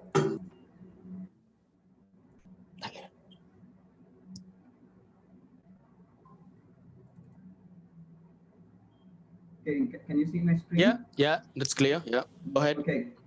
Okay, thank you. Good evening, friends. I'll be talking about finance as a career option. So I have split my topics into 3 topics. One is why finance as a career. Number 2 will be, I'll give you an overview of what are the career options in finance. And third will be the challenges that you face. Okay, starting with why finance as a career. As you all know, finance is the lifeline of any business, right? I mean, it's indispensable. You cannot come across a company that has no finance department. Every company, be it a manufacturing industry, service industry, be it a medical profession, be it an engineering profession, you name it, you cannot have a company which does not have a finance department. So that goes to show the importance of this function. 2, you tend to participate in decision making. When I'm saying decision making, since you are involved in the numbers, you get a bird's eye view of which department is doing what strategy you can formulate to grow your business, to run it profitably. So this aspect is something that is truly interesting, right? Not every department gets to participate in this decision making, but finance gives you a fantastic opportunity to get a bird's eye view of the entire business and take decisions which are good for the business and which can make the business progress. Number 3, excellent job prospects, be it within the finance industry or outside the finance industry. As I mentioned before, given that finance is all pervading, you have excellent job opportunities across the sector and across the industries. In fact, it's so popular that, as one of the earlier co-speakers mentioned, the new trend that is emerging is people tend to move into finance after completing their engineering. So a combination like IIT from the a combination of BTech or engineering from the IITs and then followed by an MBA from IIMs is a sure shot way that can take you to the topper echelons of the corporate careers. So that's a pretty interesting option that is coming along. That's a recent trend. And most of the decision makers who tend to be in the management prefer going into that sort of an option where you do engineering and then you also get back into finance, so you get the best of both worlds. The next option as to why you choose finance as a career is you get a great opportunity to learn and grow. I mean, you get a wonderful opportunity to upskill yourself, to make yourself relevant, because as things stand today, as the proverb says, you need to continue to keep running to stay where you are. So you need to keep yourself relevant, updated, and finance gives you a variety of options across various sectors to make yourself relevant, to make yourself very well skilled and updated.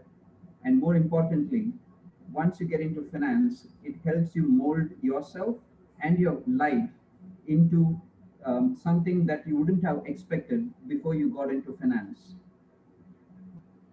Continuing, moving on to the next slide. What are the other reasons why you should choose finance? It gives you a wonderful opportunity to hone your soft skills.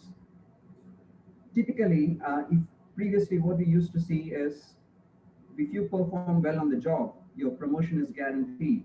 But of late, that's not the case, right? Because people look at you as a fully rounded professional. They want you to be a full all-rounder in all aspects. So what do they look at? They also look at your soft skills. What are soft skills? It is basically how you interact with other people. How do you respect your colleagues? How do you work in teams? How do you influence people to get things done? How do you achieve your targets? Those are the soft skills that you learn on the job when you do in finance. The reason being that finance, you need to work across various functions and you build on these soft skills as you move along in your career. As I said, finance gives you excellent opportunities, and the compensation that finance as a career option provides is one of the best in the industry, if not the best. The reason being, there is a war for top talent in the finance industry. Every company wants to hire the best in the business, and they are willing to pay you top dollars. So as a career, it's an extremely rewarding career. Next, networking opportunities. In this current era, networking is all what it counts, right? It doesn't matter how technically sound you are. If you have the right connections at the right places, you will get things done. And what do companies look at today? Whether you're able to get things done. So finance, given that it pervades, as I mentioned before, it pervades across all functions. It helps you build relationships across all the departments, all the functions that are there within the company. And finally, work-life balance. Of late, you can see a lot of companies are giving importance to becoming more and more employee friendly, giving them employees the right to choose their work-life balance, and finance is standing in the forefront of that. So these are some of the options or reasons why you should choose finance as a career. Now let's move on to the next topic, which is overview of finance or the career opportunities. Now, again, I will split this into three functions. The first will be the business-oriented functions. The second will be the support functions, and third will be the civil service. Now, going back to business-oriented functions, what are business-oriented functions?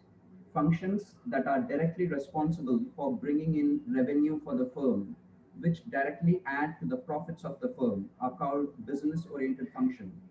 And what are the business-oriented functions in finance? Investment banking. I mean, if you are in one of those investment banking firms that you would have heard of, like Morgan Stanley, JP Morgan, Goldman Sachs, then you are an investment banker. What does an investment banker do?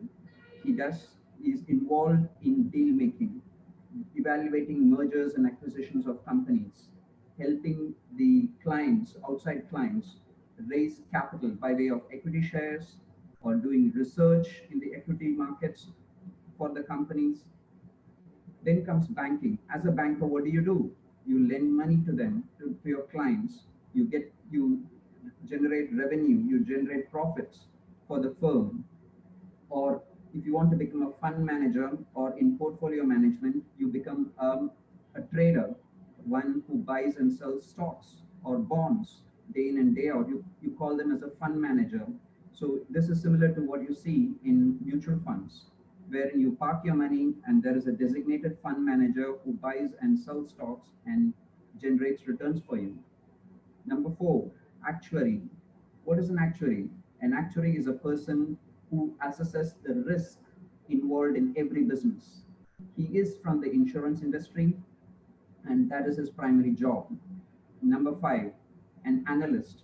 Who is an analyst? An analyst is a person who goes into detail and does a lot of research on the corporate's financial statements and gives comments on how creditworthy the business are, how strong their business models are, whether this is a company that we should invest in or not. So these are some of the business oriented functions. And again, as I mentioned before, these are one of the functions that pay you the most. Okay. And I have listed down some of the qualifications that are typically preferred in such business oriented functions. I wouldn't be going into them in detail, but those are purely indicative ones, and that is not an exhaustive list. Moving on to the support functions. What are the support functions? Support functions are those which help the business functions do their job.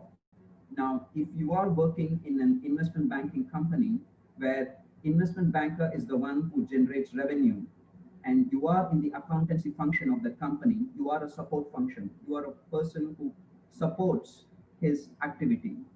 So what does an accountant do? He prepares the financial statements, which is profit and loss account and the balance sheet of the company. Or he can be an auditor. What does an auditor do? He confirms if the financial statements that are prepared by the accountant give a true and fair view, just so that an external investor, when he looks at the financial statements of a company, knows that the financial statements give a correct representation of the business position of the company. Or you can be in corporate treasury. What does a corporate treasury function do? It is involved in raising funds for that own company, managing that own company's surplus funds, manage relationship with the banks and the investors, and look at mitigating risk. Whatever risk you have, like liquidity risk, market risk, interest rate risk, etc., you look at mitigating them. Those are the support functions.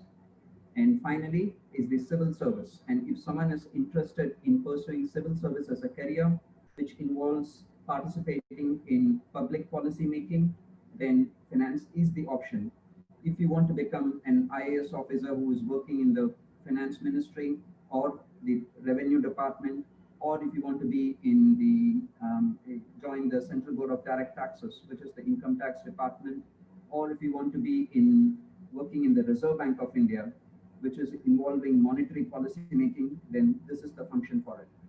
So these are some of the career opportunities for a finance professional. Of course, this is not exhaustive, but it's just to give you a flavor of what finance career entails. Now, let's finally move on to the challenges that a finance professional faces. Okay, fine. Initially, these are high intensity jobs. Given that it's to deal with numbers, things change by the minute, right? So you need to be able to multitask, work on multiple things at the same time with differing priorities. And it involves long working hours. Of course, things are changing, but still the stress is definitely inbuilt into the job. And when you look at the industry, they want talent that is industry ready. What do you mean by industry ready? That means professionals who have updated themselves very well and upskilled themselves such that the company can just hire them and they can hit the ground running. They can start working from day one without any need to train them or to spend additional time on what needs to be done to make them ready for the job. So that is the reason that you need to choose your university wisely. Just, it doesn't make sense for you to get a degree just for the sake of it. It is important that you choose your degree from the right institute. And for me, if you go beyond top, the tier 2, that doesn't make sense because the type of learning that you're going to get is not going to be top notch. Focus on soft skills. As I mentioned before, this is your progression in your career is purely not based on your technical talent. How you did it is more important than what. When I say how, what methodology did you employ? How did you work with multiple team members? How did you influence your peers or colleagues? That matters a lot. Other thing is, companies need brand ambassadors, not controversial ones, which is the reason it is important that when you write whatever you write in your social media, you think twice or even 1,000 times before you post, because the first thing that the companies or the universities do when they shortlist you is they want to know about you, what sort of a person you are. Are you a controversial guy, or are you someone who is diplomatic? So when you leave the digital footprint, especially in social media, think twice, because that can make or break your career. And this is so much important in the finance industry. Following on the next page, what other challenges do we have? You have a healthy competition. So as I said, there is a war for talent, but at the same time, you have a lot of competition.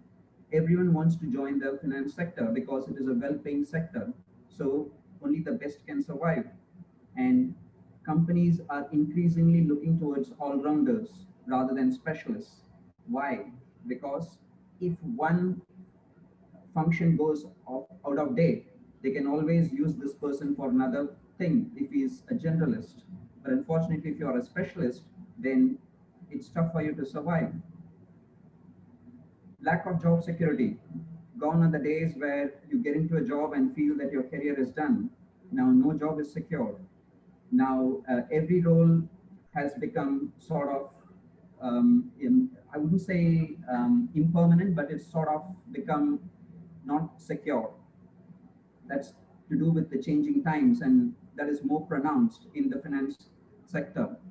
Stereotyping of roles, which means once you get into a particular sector, for example, if you get into a bank, it is difficult for you to get out of the bank and move into an investment banking or into a rating agency or into an economics type of a role unless you continue to upskill and update yourself.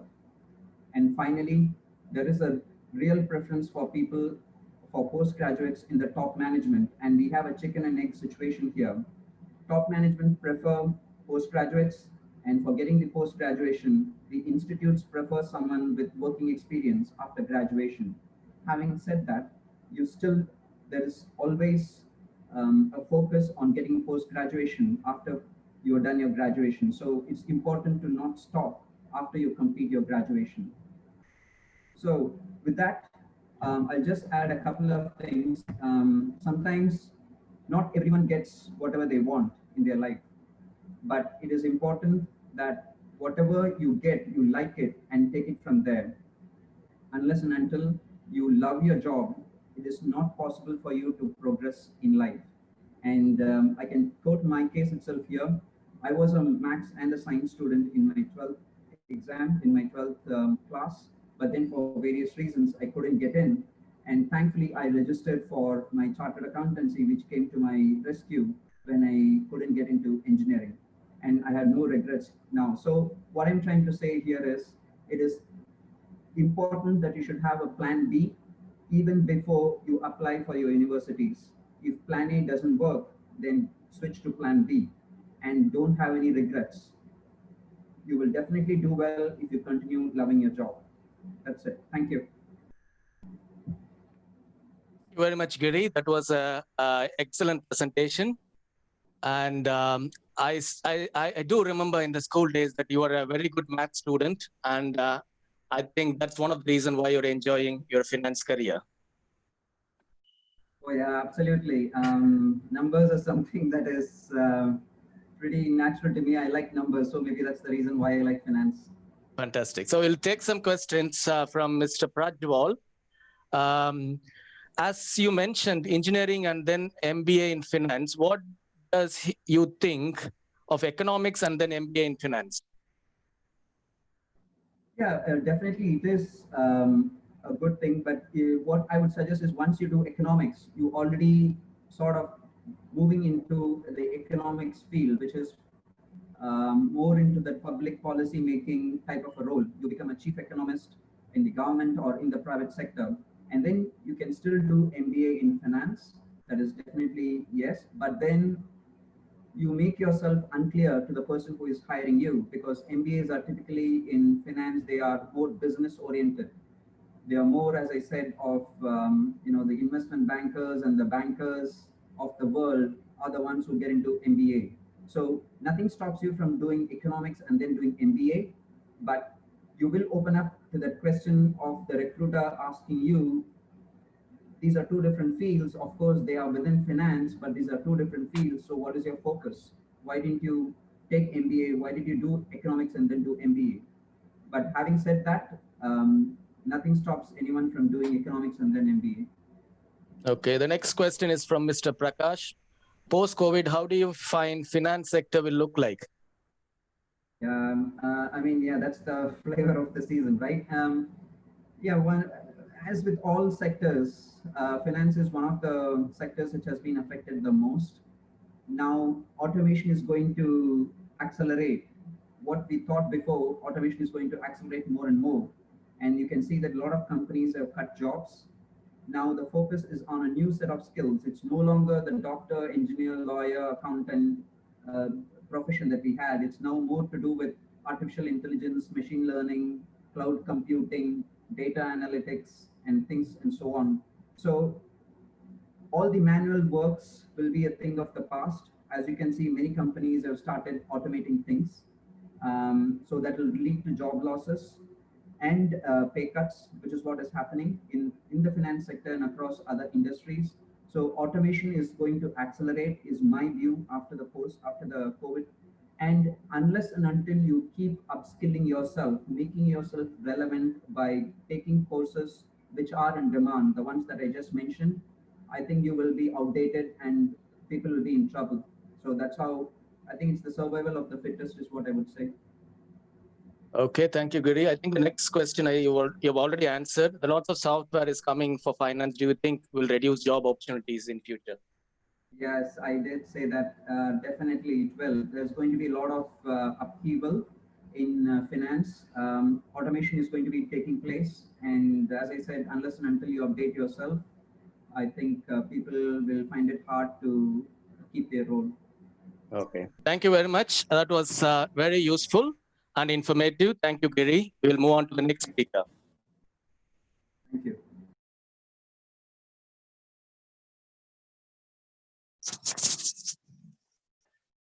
Prabhavati Madam is a passionate 19-year-old who loves reading and is furthermore a talented artist. She is pursuing a bachelor's degree in English literature at Stella Maris College in Chennai, India. She is going to share her thoughts about the various careers available for her after completing her course and how taking English could be useful for her with a wide spectrum of careers.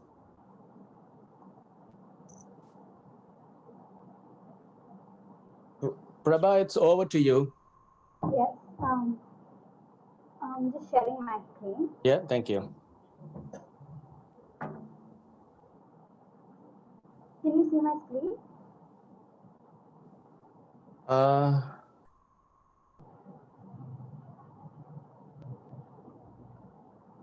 Yeah, okay, yeah, that's better.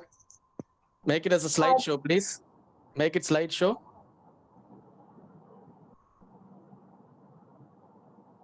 Yes? Yeah, good. Yeah, go ahead. Okay. So I'm Prabha and I'm studying literature, BA Literature in Stella Maris, and I'm going to be talking about my experiences in literature and arts. And okay, here we go. So these are the agenda, these are the topics I'll be covering today. A basic overview and how I made the choice to move from science to literature, and what career opportunities I have understood this field to have, and the challenges I, as an individual, face in this industry, and also challenges that the industry faces as a collective whole.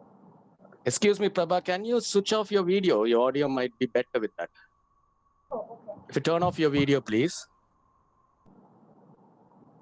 No, just your video, Is that okay? No, you moved the screen. Yeah, this is better. Yeah. Make it slideshow. Yeah, thank you. Yes, okay. Yeah. Continuing. So we're going to start off with the overview of the field. So I'm going to start off with what we do. So what we essentially do is, I'm speaking as a collective whole for the industry. We handle the identification, collection, creation, distribution, evaluation, and discussion of knowledge, information, and ideas. So this is a very wide, this definition has very wide scope, okay? And that's because that's the way I want it, because this industry has a lot of people, starting from writers to publishers, and might even include journalism under it. So any definition that is to be made of this field needs to be wide in scope so that we can include as many diverse workers and diverse writers, artists under it. So if you take a writer, for example, they might be said to create, collect, and even identify and distribute knowledge. But on the other hand, a publisher or an editor would be doing all of it: identification, collection, creation, and distribution, and philosophers and theorists would be evaluating and discussing knowledge. So, okay, going on to the how we do it part. So this largely depends on the profession you take under the large umbrella of this field. But as long as you are concentrating on literature and arts in general, any work which is done under this field is done in an aesthetically pleasing manner, okay? And I have found that this mostly is said to evoke and energize the human mind. If it is, I have one of my classmates who came up with a brilliant answer during one of our class discussions, and we were discussing what poetry was. And there were a lot of quotations from famous theorists, philosophers, but one simple answer that blew us all away was that the simple act of remembering was itself poetry. A poet is someone who is capable of consciously experiencing the world in its full potential and expressing what they see and feel, right? So this means that the simple act of remembering by itself is poetry. And this was an answer which took us by shock. But even then, we knew that this was something we already knew. And someone putting it out in the open, verbalizing it, just confirmed something we already knew. So I'll talk a little bit about this later, but moving on to what it takes. So you can work at publishing houses, go into journalism, content writing, become a teacher, a subject expert, or write books yourself. The scope in this field is endless, and the very famous, or rather infamous, industry myth that jobs in the literature field are very hard to come by is completely wrong. And again, this will be something that we see further in the seminar. So each of these jobs require unique skill sets ranging from negotiating skills to creativity, but what they all have in common are these: passion, communication skills, a positive growth-oriented attitude, growth-oriented, not goal-oriented, and a thirst for knowledge to make it in this field. So what it gives us? So this is a question which a lot of people who are in the science streams and the exact sciences and the technical sciences often ask literature and art students, like, why go into the arts? Except for the simple answer that just because it's my passion. There are also other answers. Any other subject you spend time studying it, and then you spend the other time worrying about how you're going to use this in real life.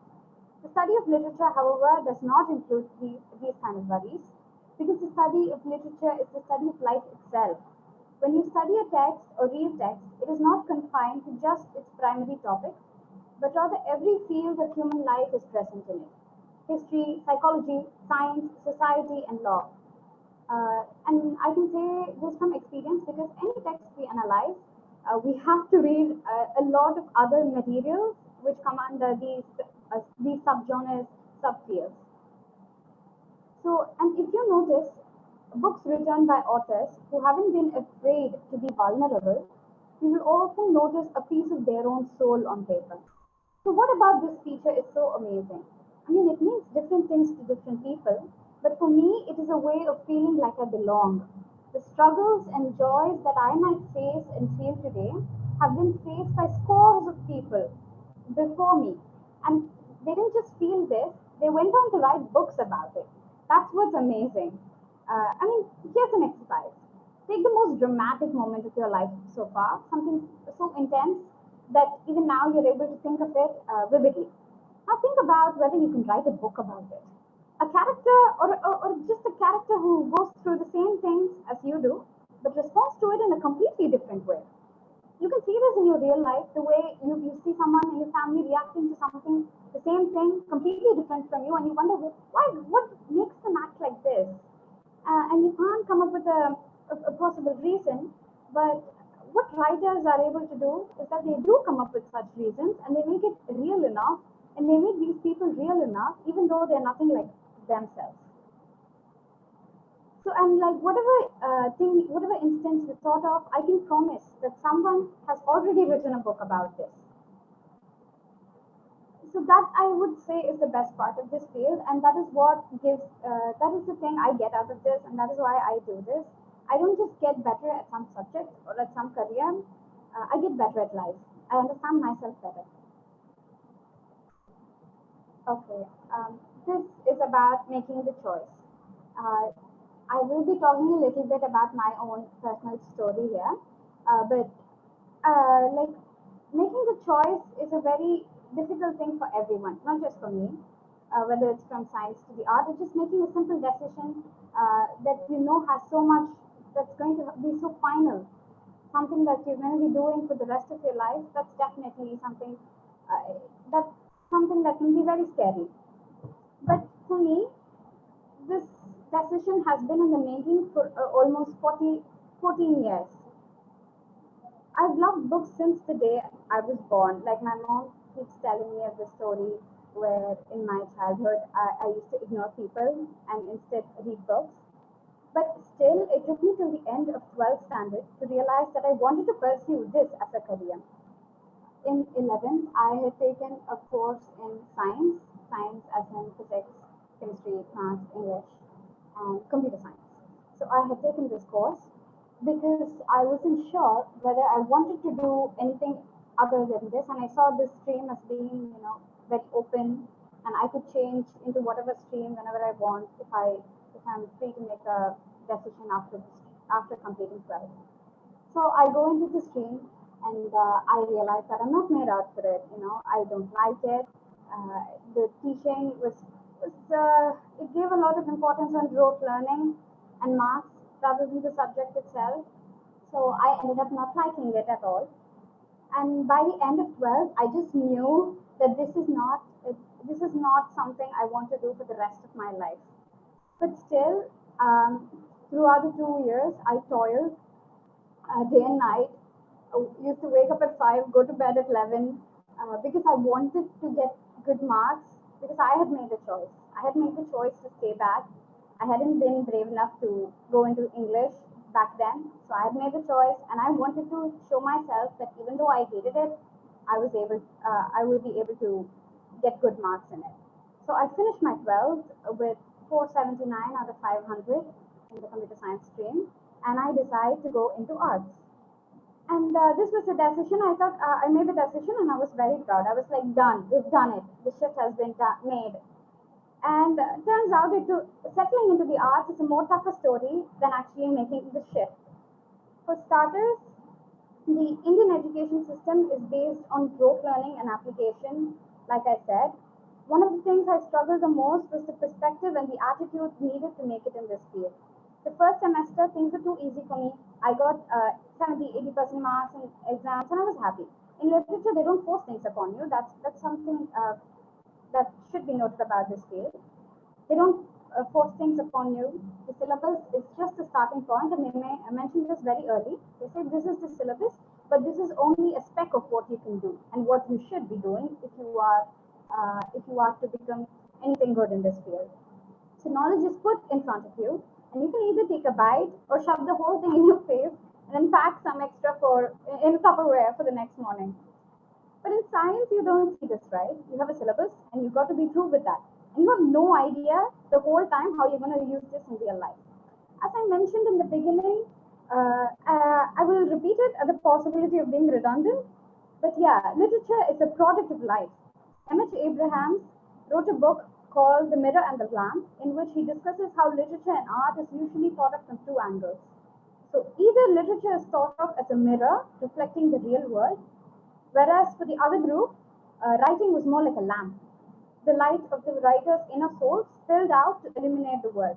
In either cases, it remains true that literature is entrenched in reality as much as possible. So until I understood this, I was stuck in a kind of, I approached arts with the same mentality and same learning system that I had employed towards sciences, and that didn't work. It made literature boring, it made literature mundane, and for the first year, I was stuck wondering whether I picked the right course or if it wasn't challenging enough for me. So getting somewhere with the arts, I'll talk about this a little more, but once you get your attitude right, you will find yourself interested in every opportunity, whether big or small. Since I made this shift in my mindset, I've been attending small workshops put up by my seniors, small debate sessions, and book club meetings. All of this I would have thought not good enough or not important enough, but not legitimate enough for me to do. All of this I wouldn't have bothered attending back then, but I do now. And that is the first step of getting somewhere with the arts. The syllabus, like I said, is just a speck of what you can do. There is a whole world out there which you need to immerse yourself into in order to feel like, yes, I am a literature student and I am getting somewhere with this. So a lot of the importance, a lot of your progress is put in your own hands instead of somebody else's. So career opportunities. I had roughly mentioned a few careers branching out of the literature department before. So talking about career opportunities, I'm consciously not going to go into the specifics of various careers because there are so many careers that you can get into after studying literature, and I would recommend you to go searching for them yourself. Instead, I am going to talk about how you can find yourself a career in this field, because the general presumption is that there aren't many job opportunities. I'm here to tell you that's wrong. The only problem is that these jobs won't come searching for you. You need to go searching out for them. And I mean this very literally. When I first started applying for publishing jobs or internships, I couldn't find any offers on Internchella or any of the usual places where you search for such offers. Then after much researching, I found out that publishing houses usually aren't very loud in offering internships like other jobs in other fields. Let's say you want to become you want to have an engineer job, a job as an engineer, and I'm pretty sure you'll find 100 offers in any of those job offering sites. But in the field of literature and publishing and all that, it's very tough to find offers like this being put up online. And you have to often go searching for them. You need to have a network in which you can be introduced to new people who can get you these opportunities. So, but after I found out that publishing houses aren't very loud in offering internships, I approached them myself and then found out that they are very happy to provide you with one if you approach them by yourself with interest and passion. This is especially the case in India, where there aren't many established publishing internships. So the first thing you need to do is research. Look everything up. You need a thirst for information. You need to know what are the requirements for different kinds of jobs under the field itself, how a regular day would be like in that job, which areas of your skill set, mindset, and habits you need to develop and improve in order to get there. For example, I know that since I'm interested in the publishing industry, I will have to focus on electronic publishing during my master's and learn as much as I can about it, since that is the future of publishing. For this, I have to research both on the trends that are present, as well as what colleges are offering such degrees where they give focus on electronic publishing. So I'm going to just quickly go to the next slide and tell you what I'm talking about.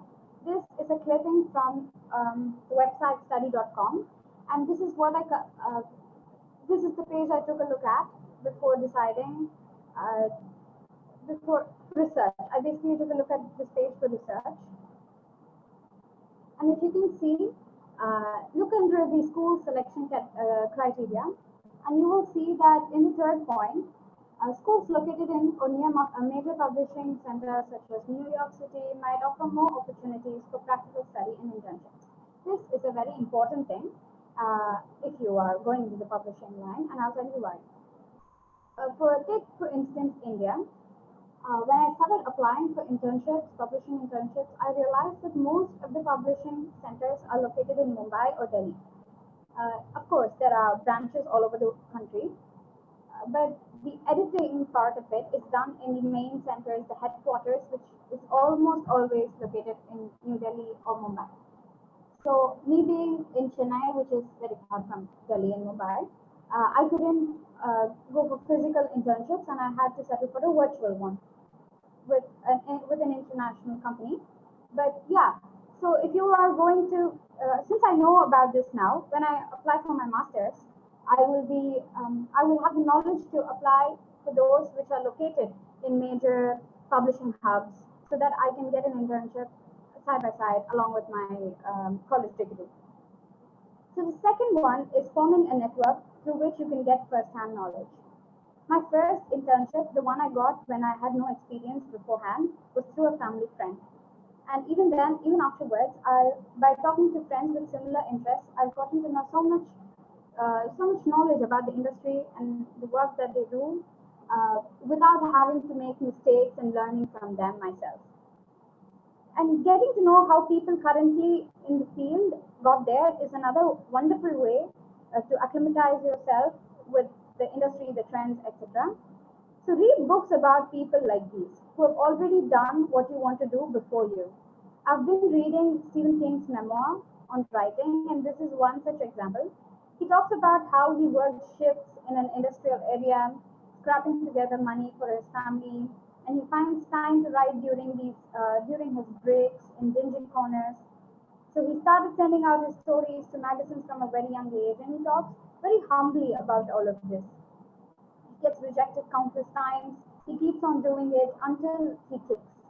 So it was such a humble story that showed me how clicking in the literary industry works. And it also showed me that you don't have to be great the moment you start out. It showed me the process of becoming good in this field, and that's something important for me because I am in the process myself. And sometimes when you find yourself not being as good as others, it can cause a lot of insecurity and doubtfulness. So learning that the process, even for people who have been hugely successful, was similar to my own, again, it's validating, and it's just wonderful to know that you have hope, and it just gives you advice, inspires you, gives you experience, industry knowledge, all of which are valuable tools in your skill set. Read and read some more. That's what I meant by the last point. So yes, I've divided challenges into challenges to the individual and challenges to the industry. So going into challenges to the individual, I'll mention all these in briefly, because I've talked about all of this a little while ago. So the scope. Most of these things I've talked about, like I said, but the scope is, I feel like it needs a little bit more explanation. So the syllabus is the starting point, like I've said. Many fields are interconnected into the literature field. Many fields you will have to explore in order to become good at literature. For example, when we're discussing about French Revolution, we start discussing Rousseau's theories, philosophies, and immediately we have to go into Lemano's paintings, which come under art. And we connect this with how the history, the events, and the situation was there back then. In time, the French Revolution, when that was happening, there was this conflux of the age of enlightenment, and past that we came to the industrialization, and all of that comes under history. So as you learn more and more about not just literature but about other fields as well, you create this sort of web in your head, which lets you place every text into its specific position in history, in the progress of psychology, in sociology, all of that. You get to build this wonderful web of context in your head that is essential for a good literature student. So second is rejection. Yes, this is a hard pill to swallow, but yes, rejection is your best friend. Progress is the only goal. That is something I repeat to myself again and again, because when I first started out for applying for internships or any other talking in public, all of that, I faced a lot of rejections. And it was hard at first, but I learned that even in those rejections, I learned so much. I learned what not to do, and that was something very essential for my growth. After getting rejected, I usually follow it up with an email asking them what they wanted from me, what they wanted from the applicant that I didn't have. And most companies, all of them actually, have been very kind, and they've responded saying, this is what we needed. We needed more experience in this, so and so. So by now, after like so many rejections, I know that these are the things that companies in today's age want from applicants. And I know this firsthand. And once I know that, I've been able to develop on them. And after that, after those, corrections and improvements, I have been able to get internships. I've finished 2 internships in the last 2 months during quarantine, or both are online ones. So yes, rejection is your best friend, progress is the only goal. So finding time for reading, this can be very hard because number one, reading for me at least is a very emotional process. It takes a lot of effort, and I get really involved in the story, and I feel things the characters feel, and I spend a lot of time thinking about what it means to me, what it means to my experiences. So I need some time to detox basically. I need to cleanse myself before I can read again. So finding time for reading, apart from all of this, apart from reading for my literature degree, reading for myself has become very hard right now, but I'm still trying to do it. But for a normal person who's just seeking to do more reading, I would suggest that you just block some time out of your day for reading separately. You say this time from this to this, I will be reading. So that helps, I believe. And yeah, going on to the next point, non-native English speaker issues. This is applicable for anyone who's not native, who's not a native English speaker, basically. This can include issues like pronunciation, forming coherent critical thoughts in your head in English. And if you are like me, it's a very precarious position because I can neither do it in my own mother tongue or in English. So I'm stuck with abstract thoughts that I can't put into words sometimes. And lack of internships in India. Okay, this one I talked about, how like major publishing industries are concentrated in certain parts of the country and not in others. So this can be tough. And along with this, there is also the fact that there aren't many established internships in the publishing field, or literally maybe in journalism, but not in anything else, in India at least. So I would suggest write out your resume, send it to them, talk to family, friends, look for positions, search for them, and talk about you searching for them to people you meet, so that they will be able to help you or recommend something to you. That is the only way in which you can get a job in India, because there is no existing framework to do that right now. So learning to adapt to the arts after years of rote learning, this I already talked about. It's very hard, but it can be done. And the cost of books. Oh, this is an important one. Like, books cost so much these days. It's very hard to buy everything in physical copies. So I would suggest look for friends or even networks which are able to provide you open source documents, texts, and Project Gutenberg is a good website for such. It's legal as well. Challenges to the industry. Decreasing interest in books, shift in audiences' preferences. The first one is self-explanatory. The second one, the shift in audiences' preferences, is an interesting thing. As you've noticed, even with your family members, with the new generation, attention spans are quickly decreasing. People can't even watch full movies now. They usually go for shorter versions, TV serials, series, etc. And the same has been reflected even in the literary industry. Instead of novels, big books, people are moving towards small magazines or newspaper articles, anything that they can concentrate on for a short while.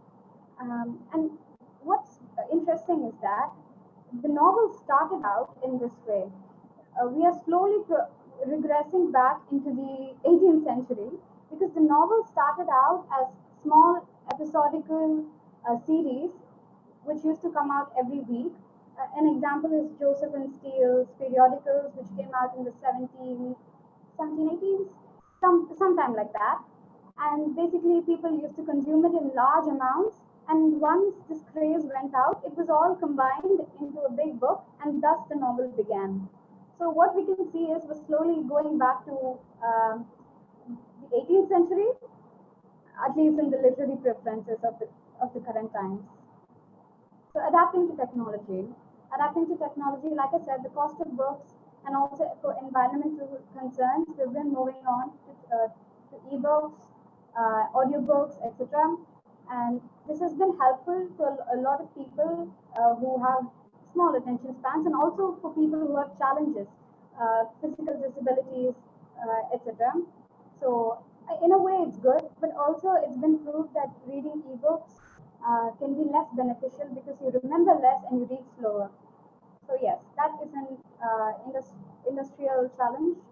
And piracy and heavy competition, obviously, the self-explanatory, which is why I suggested a legal website for downloading books, which is Project Gutenberg.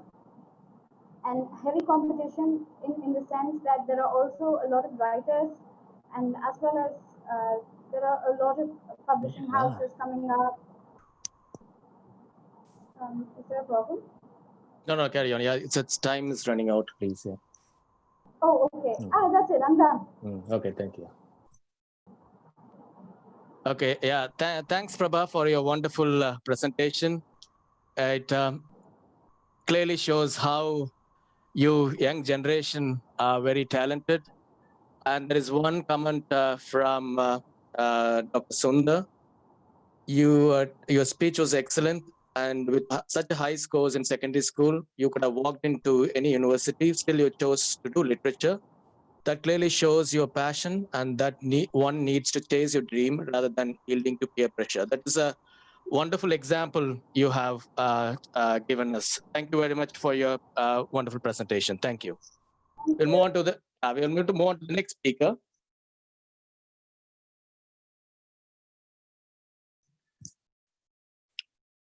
Law is important for justice in a country. It requires a wide range of social skills and debating skills to fulfill all its duties into the country.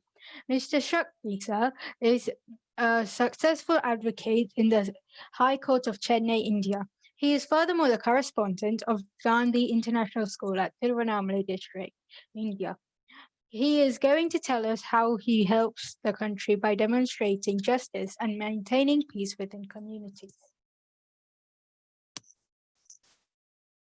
Shakti, it's over to you. Can you hear us?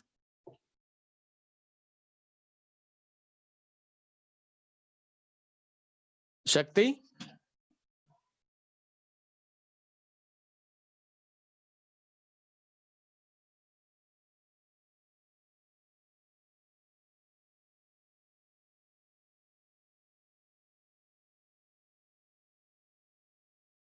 Okay, just 1 minute. Okay, while waiting for him, we'll move on to the next speaker.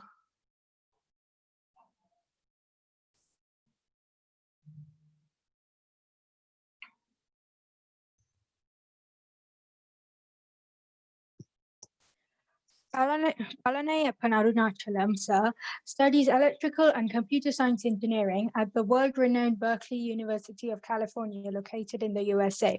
He covers a wide course, making a variety of careers available for himself. He is going to be talking to us about software engineering and what careers are available for him once he has finished his course. All right. Let me share my screen. Yeah.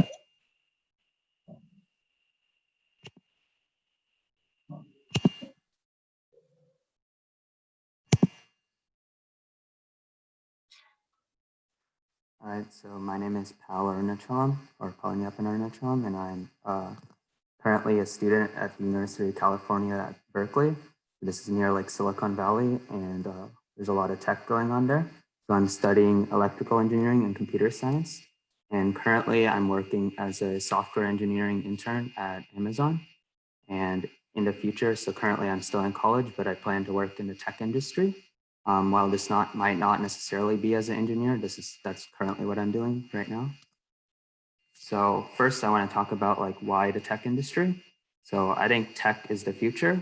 So if we consider like the past 50 years, we see just how much technology has changed our lives. We got like smartphones. We're able to do this virtual conference right now. This is just like not possible in the past. So like tech will continue to drive our future. So we got things like self-driving cars, Internet of Things, artificial intelligence, blockchain, data science, cybersecurity. These are this is like interesting, innovative work that will advance society and ultimately change how the world will appear in the next 50 years over the course of our lifetime. So while computer science and like software engineering is also useful in other like non-tech related areas. So I point out like bioengineering, finance, which was spoken about a few presenters ago, oil and gas, aerospace. So this is definitely a skill that's going to be applicable in many different industries. So if this is, so that's why I think like it's definitely a good thing to be learning right now. So I was told that the audience was like slightly medical, had a slightly medical background.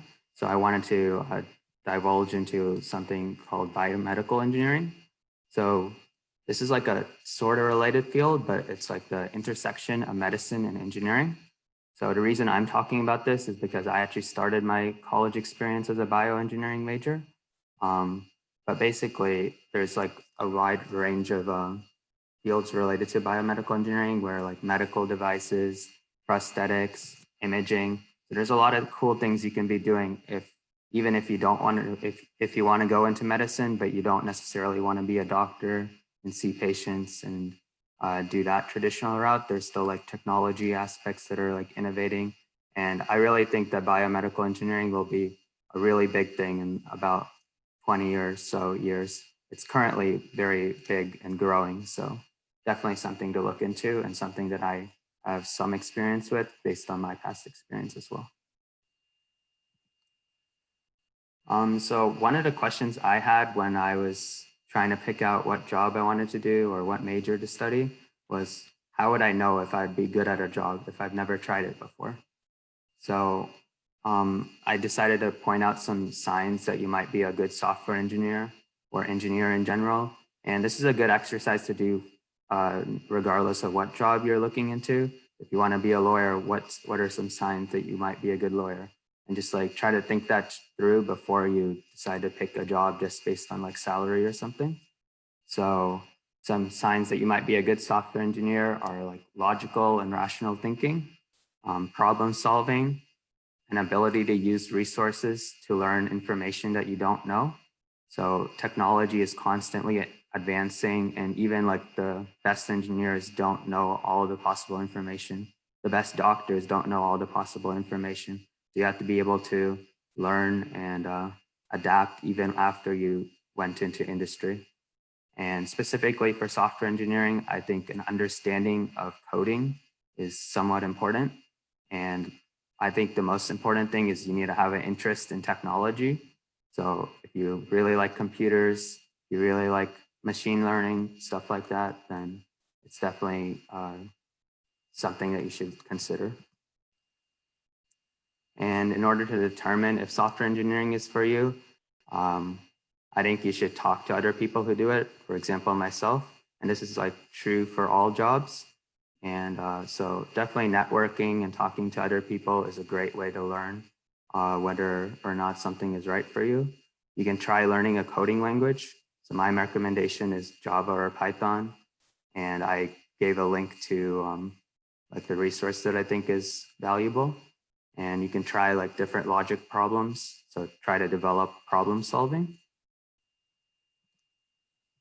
And here I just basically list out many different jobs that are available by studying like computer science or some tech related major. And basically there's pathways that exist in any research in any technology related area just because it is going to be like driving our future. A lot of companies want to invest in it, and you're never going to be like, you're always going to be doing something useful and that improves society. And some of the challenges and difficulties associated with this are like, you can have a poor work environment and that can lead to stress and burnout.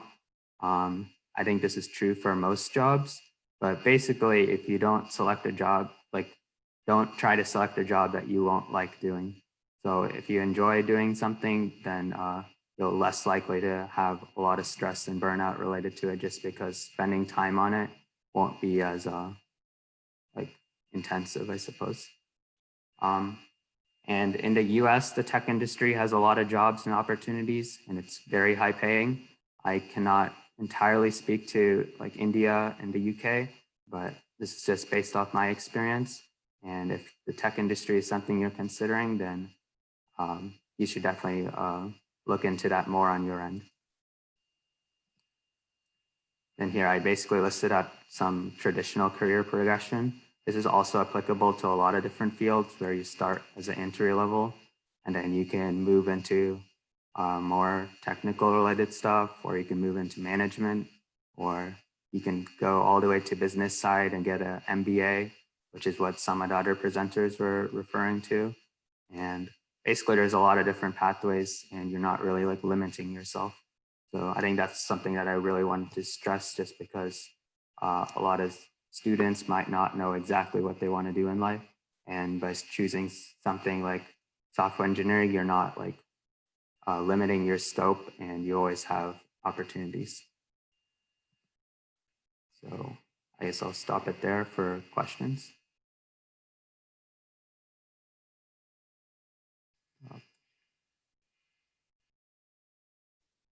Thank you very much, Paul. That was a very good presentation. Thank you for accepting the offer. And let me look at any questions for you. And while waiting from the audience, is it from a limited knowledge in engineering, is it AI and big data going to dominate the next decade in software engineering? I wouldn't say so in terms of like jobs. Like it's obviously a very growing field, but it's like the companies are already using that. Like big companies like Google, Microsoft, they're collecting data off you all the time. Facebook, for example, like everyone is using WhatsApp here. They're collecting all your information and defining your choices in a way. So definitely keep that in mind. It's going to be like growing. Like data has a lot of use, and over the past like 20 years, companies have found the use for that data. So if that's something you're interested in, then it's definitely a good field to study.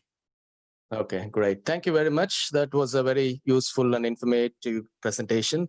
Thank you once again. We'll move on to the next speaker.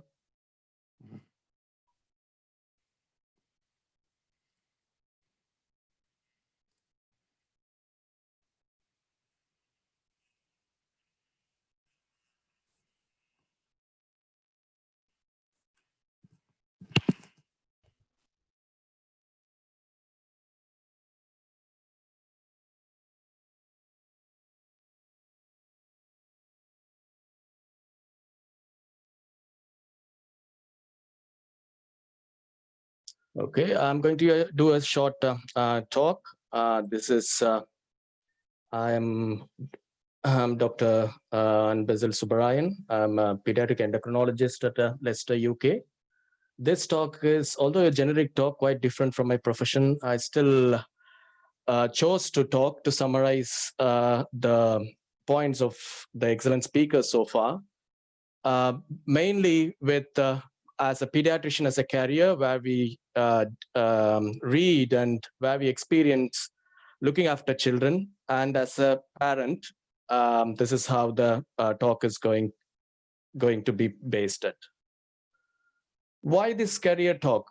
This was an initiative and an idea from me. And in the olden days, the career was being a family oriented. If your dad is a carpenter, you become a carpenter. If your dad is a farmer, it becomes you become a farmer, so on and so forth. So it was quite easy to choose a career because you didn't have a choice. But after the industrial revolution and urbanization and globalization, there are thousands of jobs coming up in different sectors. And I would not be surprised that why my generation and as well as the younger generation now would be very confused to how to choose a career, which because of the opportunities available in a vast range of specialities and subjects.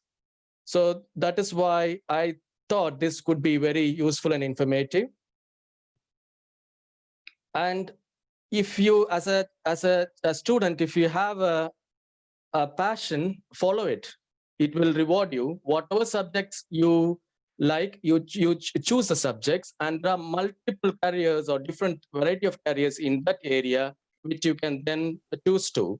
So this would be my first advice. If you have a passion, follow it and pursue it till the end, and you will be rewarded. Whatever specialty, whatever subject you choose, whatever career you choose.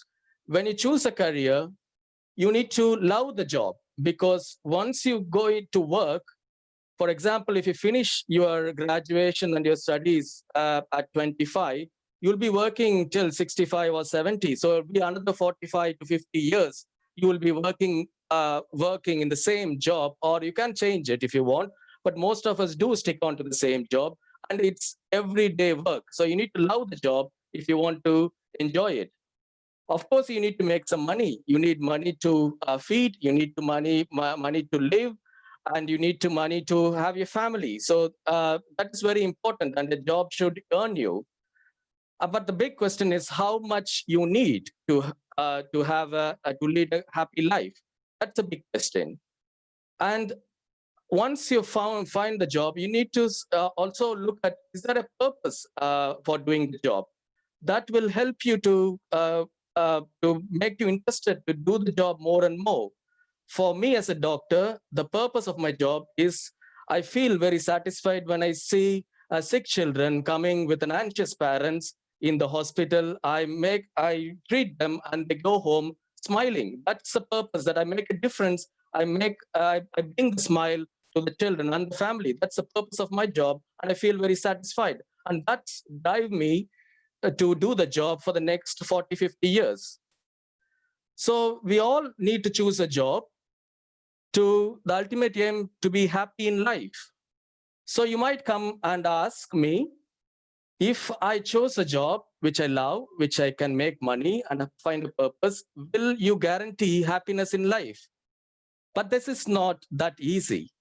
So when I was preparing this talk, I did some reading and I looked at this study, which is a fascinating study, which I would advise you all to have a look at it. It's a Harvard study of adult development. It's a prospective ongoing study. It started in 1938 and it's still continuing. So it's the longest study you would ever come across. And that's looking at the happiness in life or satisfaction in life. To start off with, it was around 250, 260 undergraduates from Harvard University. These will be the high-flying students, which included John F. Kennedy and some of the high-profile people in America. And they were following this cohort of graduates to see how they are progressing in life. So then it was followed on with another group of adolescents or young adults from Boston who are from a poor background. So they were doing comparison from another end of the spectrum as well. So this is an excellent study to have a look at it. And this is Robert Waldinger in the picture. You can have listen to a TED talk about this study, which will be very fascinating. And he's the fourth director of this study. So it states that happiness in life is strongly related, not to the money you learn, not to how famous you become, not to how much wealth you have, but it is strongly related to the relationship you have, which is a good and a strong relationship you have with your family, which will be your close family members like your wife or children or a close relatives. So that relationship does give happiness in life, and the relationship with your friends and the relationship with your society, that is very important, and that's what matters at the end. It's not your position in your life, it's not your job, it's not your money, it's not your how famous you are, it's the relationship which you have with your family, friends and society. So this is what entirely matters, and this is what life is about. And you might come to me and ask, how to maintain a good relationship? From my experience, relationship does come. You can get good relationship with others if you are good. So you need to be treating others as the way you would like to be treated. So be nice to people, and you will come across good people in life. And also, one of the other things to maintain good relationship is that don't expect anything back from the relationship. That's when you get upset. That's when the relationship breaks. Don't expect anything back. Just do what you would like to do and be kind to people. And you can build very good relationship. You'll meet very good people in the society. And also, the most powerful word to build up relationship is to accept, to say sorry. So as if you to do have to do some mistake, it's human nature. As long you follow it with the proper sorry, that is forgivable. So then comes with a big chunk of people who are confused because they don't have a passion, they don't know which subject they like. So for it, the simple advice would be to choose a subject which you like reading the most, which you can score reasonably high in the exams with, and then that would be the subject you would like to pursue. When you come to the college, you still won't be prepared what you want. Choose a generic course, choose a broad course to start off with. So which will be another 2-3 years. By the time you will know better about yourself, what you like, and you can choose a post-graduation following that. You can branch out in a different field which you like. And the most important thing, choose a good college and university which you should be proud of. So this will be my basic aim. And also, just when you choose a degree, improve your soft skills to improve your CV, and then find out what you really like it.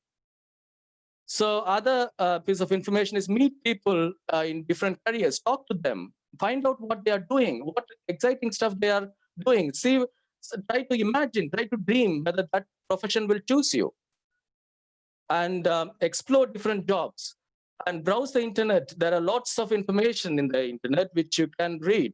Not but not the least, I come across one of my patients who found this very useful, and I've shared with my friend who has found it useful. This is professional counselors in India, that's in Tamil Nadu, in Chennai. They have a website called indiacollegefinder.org. So they give a very good advice regarding the different career opportunities as well as the different colleges available which you can apply. Choose, try to consult them if you have some problem finding out what course you want to join, and if you are confused. For them, for the main advice they're giving is start early. They are asking to attend the seminar when your child is in year 9. So it is along with the child and the parent, try to book a place and attend the seminar in year 9 to start planning the session, the career. So then I asked my daughter, who is 13, to tell what is expected from the parent. So she quoted that we should encourage them and we should always be supportive. I agree. And this improve their confidence, and they help them to do better. Always, as a parent, don't compare to children who are doing better than your child. Always compare to the children who are less off than your child, and you will feel like encouraging. But for a student, I would always advise to look upon the children who are doing better to do even more better. But for a parent, to do the other way. Should create opportunities for them. That was the second thing what she has given. So create opportunities, show them what is world like, what are the opportunities available, what are the different careers available. You should not impose prejudicial and judgmental ideas and concepts which you have got. That is one of the important key message which she has put on. Should guide them to get a job and earn reasonably, which is a big ask, but we can try, but it's up to them, entirely up to them how they want to lead their life. So as a parent, I would say that you should nurture the children as a plant sampling. Look after them, feed them, and expose them to sunlight and wind, but protect them from storm and floods. That's the main thing you need to do. Nurture them, look after them. Teach them the values of life. This is very, very important. So the school might teach part of it and they can look after the curriculum. But as a parent, you have got a duty to teach the values of life. Teach them what to be confident, teach them to be responsible, involve them in the day-to-day family ups and downs. Be kind, teach them how to be kind and respectful to others. Teach them how to work hard, be as an example. Teach them how to be independent when they are in their young age, and then they can come out well as a young adult. Teach them to be honest. These are the main values which will help them to develop good relationship, as I said, which ultimately leads on to happiness in life. Then it is very important to set up an extracurricular activity from a young age. Sports, any sort of sports is a good extracurricular activity if they're interested. Teach them, encourage them to learn swimming, which is one of a basic life skill. And extracurricular like music, dance, art, and drama, any extracurricular activity is good. It doesn't matter whether they want to be a superstar in it, but as long as they can learn an extra skill which they enjoy, it does matter in the long run, even in adulthood, because it helps to relax their mind. It helps to plan, learn lots of things from the extracurricular activities as well. And this will help them to have less time in video gadgets. Physical health, as a pediatrician, we are seeing quite a lot of children with obesity. So whether you are in year 10 or year 12 or year 13, as you do in UK, you should always do some exercise every day. So as per the UK standards, the Public Health England do advise exercise to moderate to vigorous intensity at least 1 hour a day. So if you are interested in a sport, you can use that sport as an exercise. If not, you have to do any type of exercise is fine. That's very important for your mental health as well. And Dr. Pungadi, who is going to come next to me, will talk more about on mental health and the importance for young children and adults. So then after all the hard work, there comes an age where they can go crazy. This is the adolescent phase. Most of the children can be crazy, and that's how the human nature is.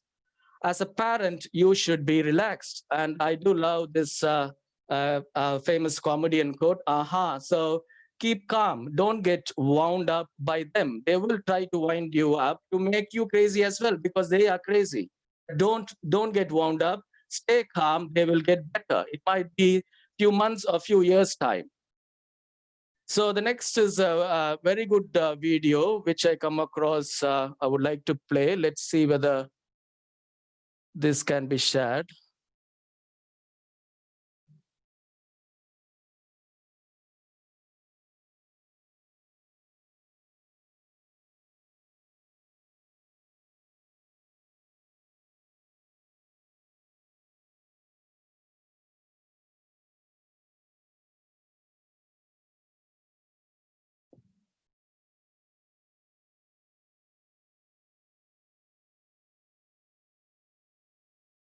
Since we are young, we've been preparing for this exciting journey, constantly asking ourselves, who am I? There are no model answers, because we are all special in our own ways. It is crucial that we talk to people, to get to know ourselves better, so as to make informed decisions throughout our lives. But that's not all. We also need to explore possible education pathways, as well as learn more about the world of work. Grab the opportunity to gain exposure to a variety of industries. And don't be afraid to try out things you may not have thought to try before. Because no matter which path we choose, there will always be opportunities to upgrade our skills, and we can take pride in and value add to any job that we do. With all that we've learned about ourselves, the world of work, and educational options available, we can continue on our quest for success. As we proceed, we need to keep developing both our workplace readiness skills and soft skills, as these will help us on our quest. In this way, we can stay adaptable, resilient, and be ready for tomorrow. Go on now, your adventure awaits. So thank you very much. That finishes my talk. And we'll move on to the next speaker. In view of time, we couldn't take any questions, so we'll move on to the next speaker.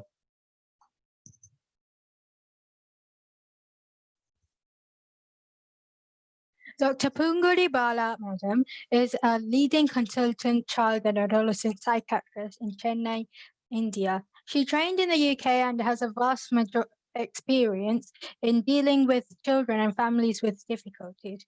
She's going to finish off by giving us advice on stress management related to exams and how to cope with failure.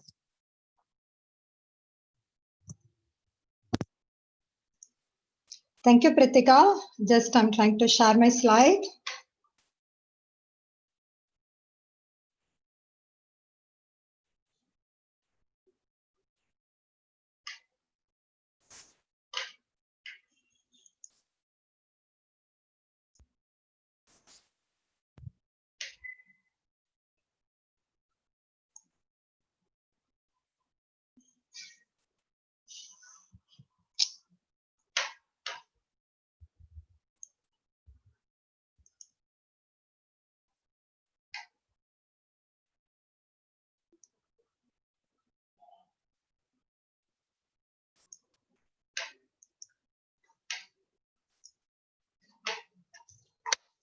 Hope you can see my slides. Yeah, that's come out fun. Yeah, okay, carry on. Okay, so it's there are too many choices, isn't it? So lots of career choices available. So when there is too much, obviously we'll be confused, then we'll be stressed. So let's learn something about how to tackle the stress, especially when you want to achieve your career, things you have to pass through the lots of exams. So I'm sure everyone would have passed this. The students, you're going to experience this. So just I'm going to give you the tiny tips just for only for 10 minutes. So somehow I can't change my slides. Just hang on.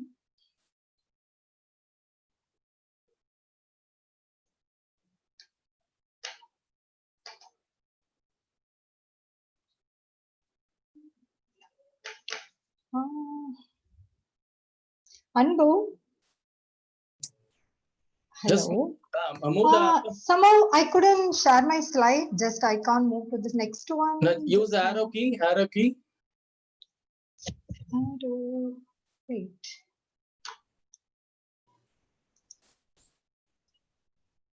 Yes, yeah. I got it. Okay. So we all know that what is stress, but still I would like to emphasize a certain word. That's why I added. So what is stress? It's nothing but body's reaction to challenge or demand. So picking up the career is, it's a very big challenge and demand.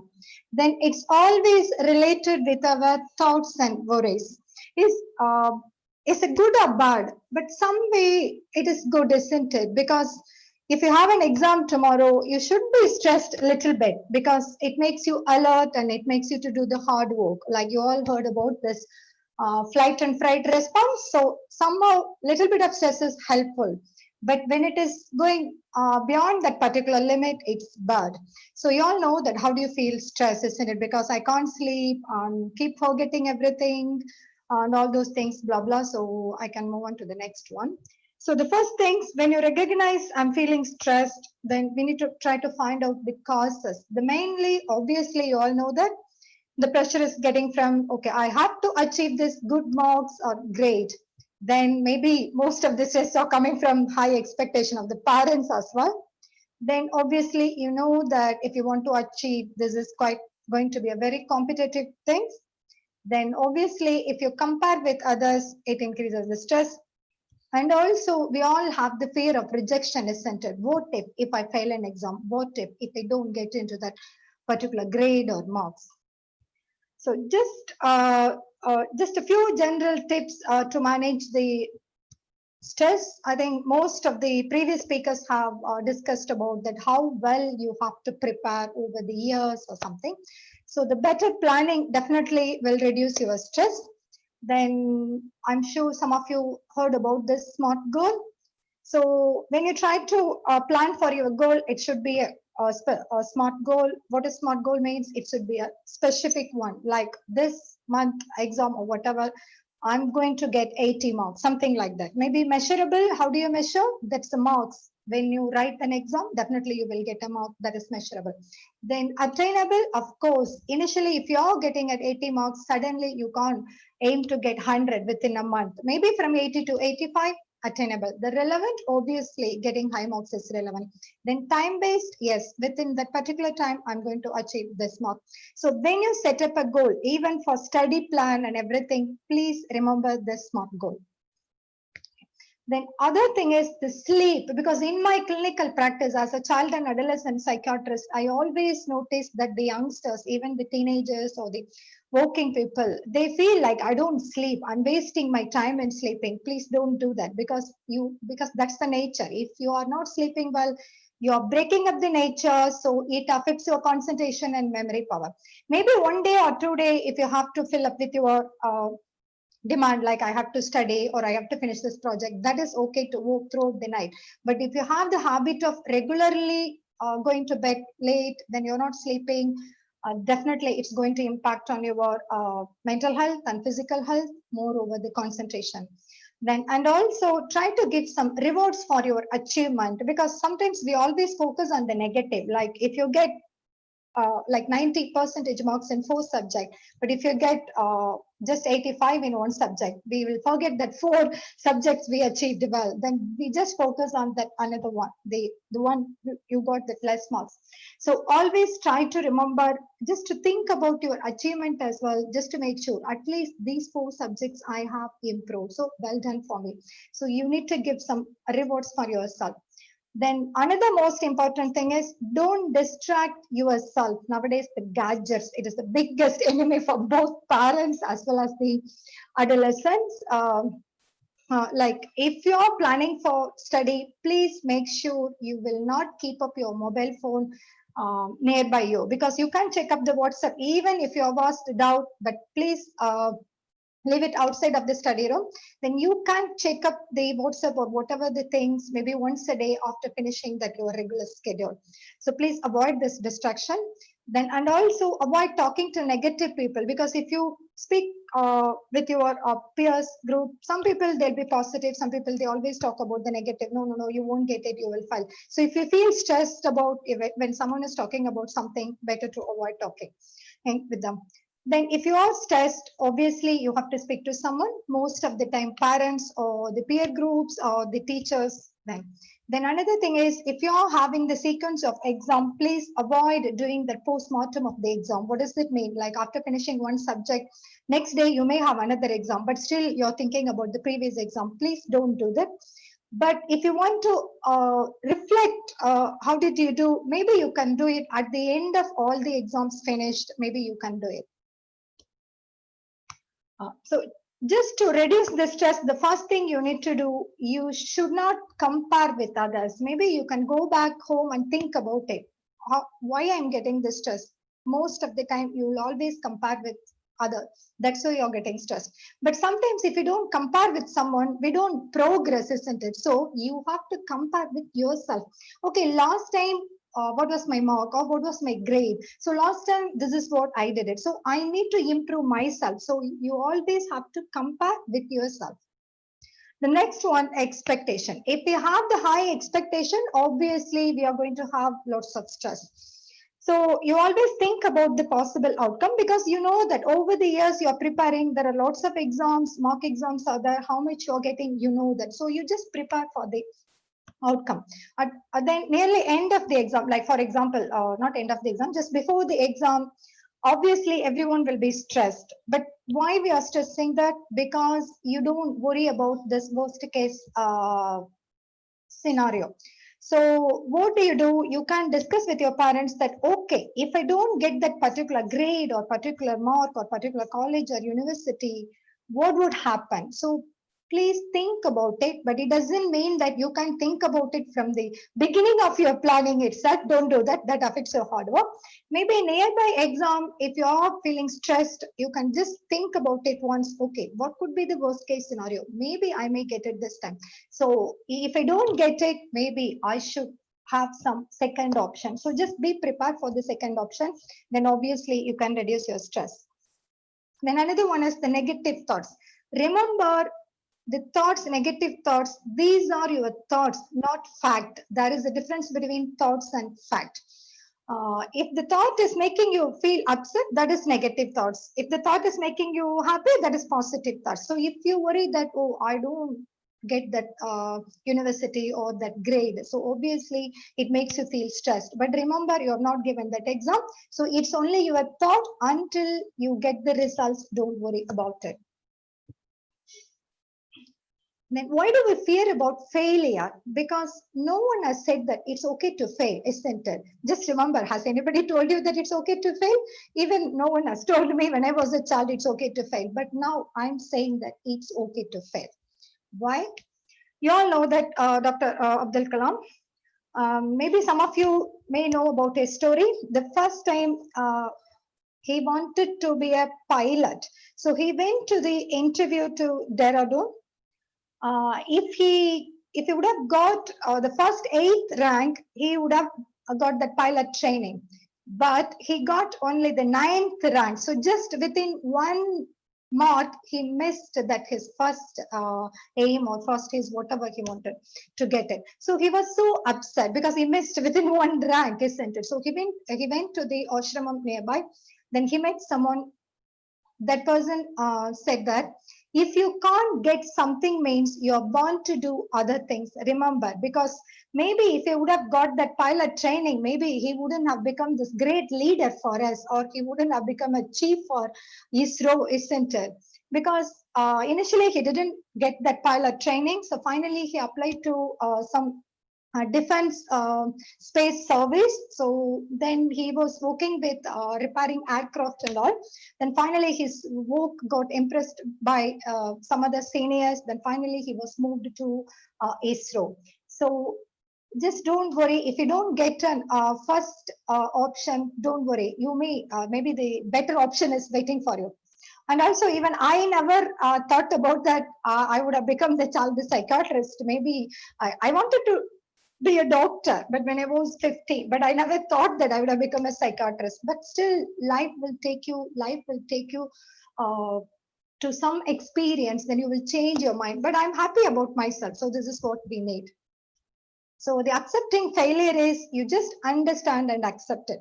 Then other point is, in my experience, I have always noticed that nowadays the adolescents and the teenagers, they're blaming parents. Please don't do that, because anywhere, everywhere, when you start blaming others, you are not going to successful. Okay, because you can't change the situation, you can't change whatever happened, but stop blaming others. You just look into that, what can I do better?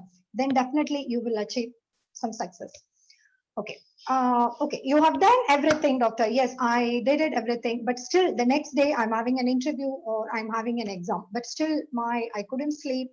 I'm shivering. I can feel my heartbeat. So what should I do? You know that everybody advised that just close your book, go for a walk, listen to music and all these things. Just I'll tell you the simple exercise, like just if you feel stressed during the exam time or something, even you could do it while you're writing the exam itself.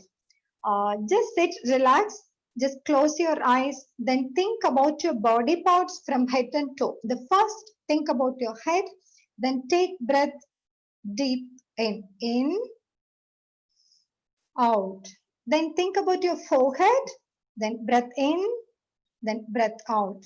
Think about your eyebrow, take breath in, then breath out. We don't have time to complete these things, but you can't do it. Just it's a simple breathing exercise, but when you think about your body parts, then you won't get distracted. You will feel more relaxed. Maybe then you can do it from head to toe. If you want, you can do it 2 to 3 times until you feel relaxed. Definitely, it will help you.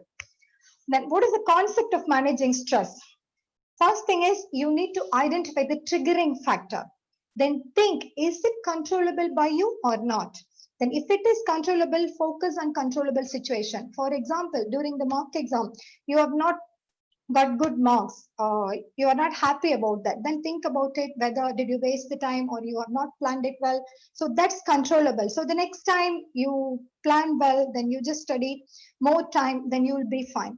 But sometimes if you are sick before the exam, or if something happened in the family situation, if you can't study, that is uncontrollable situation, like Corona time. Nowadays, all these entrance exams are, we don't know what has happened, isn't it? So that is uncontrollable situation. So if it is an uncontrollable situation, please try to ignore it because we can't do anything. Then most importantly, just some tips for parents. Parents, please don't try to fulfill your dreams through your child. I think previously one of the question was asked, why all the engineering college seats have been filled, but in my experience in India, most of them, even when the child gets just 50%, 40% mark, if the parents are in well-to-do position, they want their children to put them into engineering because they could easily say that, what is your son doing? My son is doing engineering. But I know many of my clients, they have just discontinued that engineering because if they are not interested, how come they're going to be studied? So I think the parents, the attraction, just to say that the professional courses, I think in India, medicine and the engineering is most important. Oh, that's what everyone thinks. So the parents thinks is just to say the sake of, what is my son doing? My son is studying engineering. Maybe that could be the reason it is happening. Okay. Then parents, please remember they are an individual person. So you can't fulfill your wish through them. Then, and also please stop nagging them about their studies all the time. If you tell them once a day, like what did you do? We have to supervise, I agree. But at the same times, if you tell it 10 times, definitely, especially the adolescents, they're not going to listen to you. They will say that because you told me a few times, so I'm not going to study, then they will throw the book. So if you want to say, just say once, then just supervise them.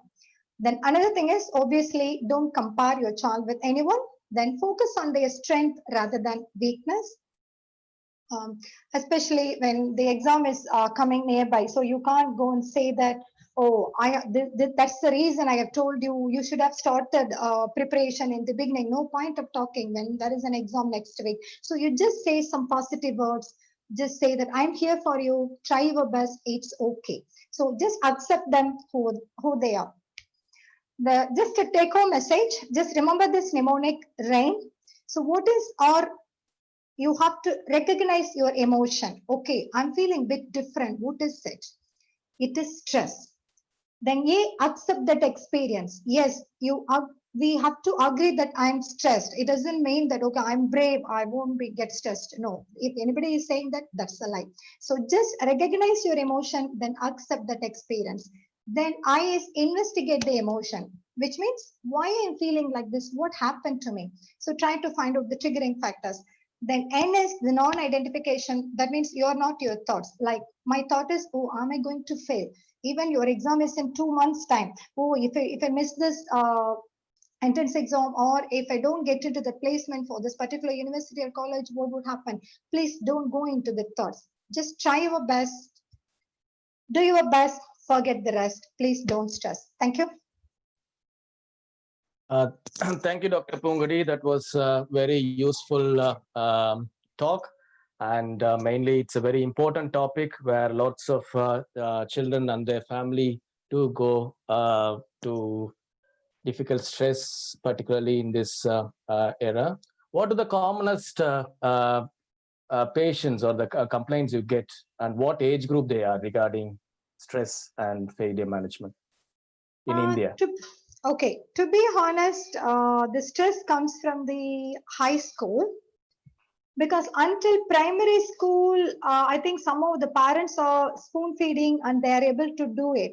But when they move to the high school, the parents can't make them to be make them to study well. So slowly their performance is coming down. Then especially during this March, April time, definitely my caseload will be increased. So you could easily see that around the exam time, obviously they're coming more. So your practice is seasonal as well? Yes, seasonal as well. Yes, based on the exam season. Okay, so I got a question from Dr. Subbu. How do you manage your own stress? Interesting to know. Okay, well, to be honest, when I was in training in psychiatry, maybe I learned it, but I never practiced it. But after completing my training, whenever I discuss these techniques with my patients, then I think about it. Oh, this is what I should do. Even simple shouting, when like with my kids, no, even when they don't do what we say, so usually we don't hit them because we get used to them. But simply we will raise our voice. I think now slowly I have completely reduced it because of my experience, because I'm always talking about this to the children, sorry, to the other children and the parents. So it made me to think about the self-reflection. So obviously that's what I'm doing it. Thank you. So thank you very much. We are coming to the end of the session now. And before that, I would like to share a short video of our RISE Foundation. Please do donate money, which will be useful for poor and needy children.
Thank you very much. That's comes to the end of the session. Thank you very much for participating, and hope it was useful. Thank you.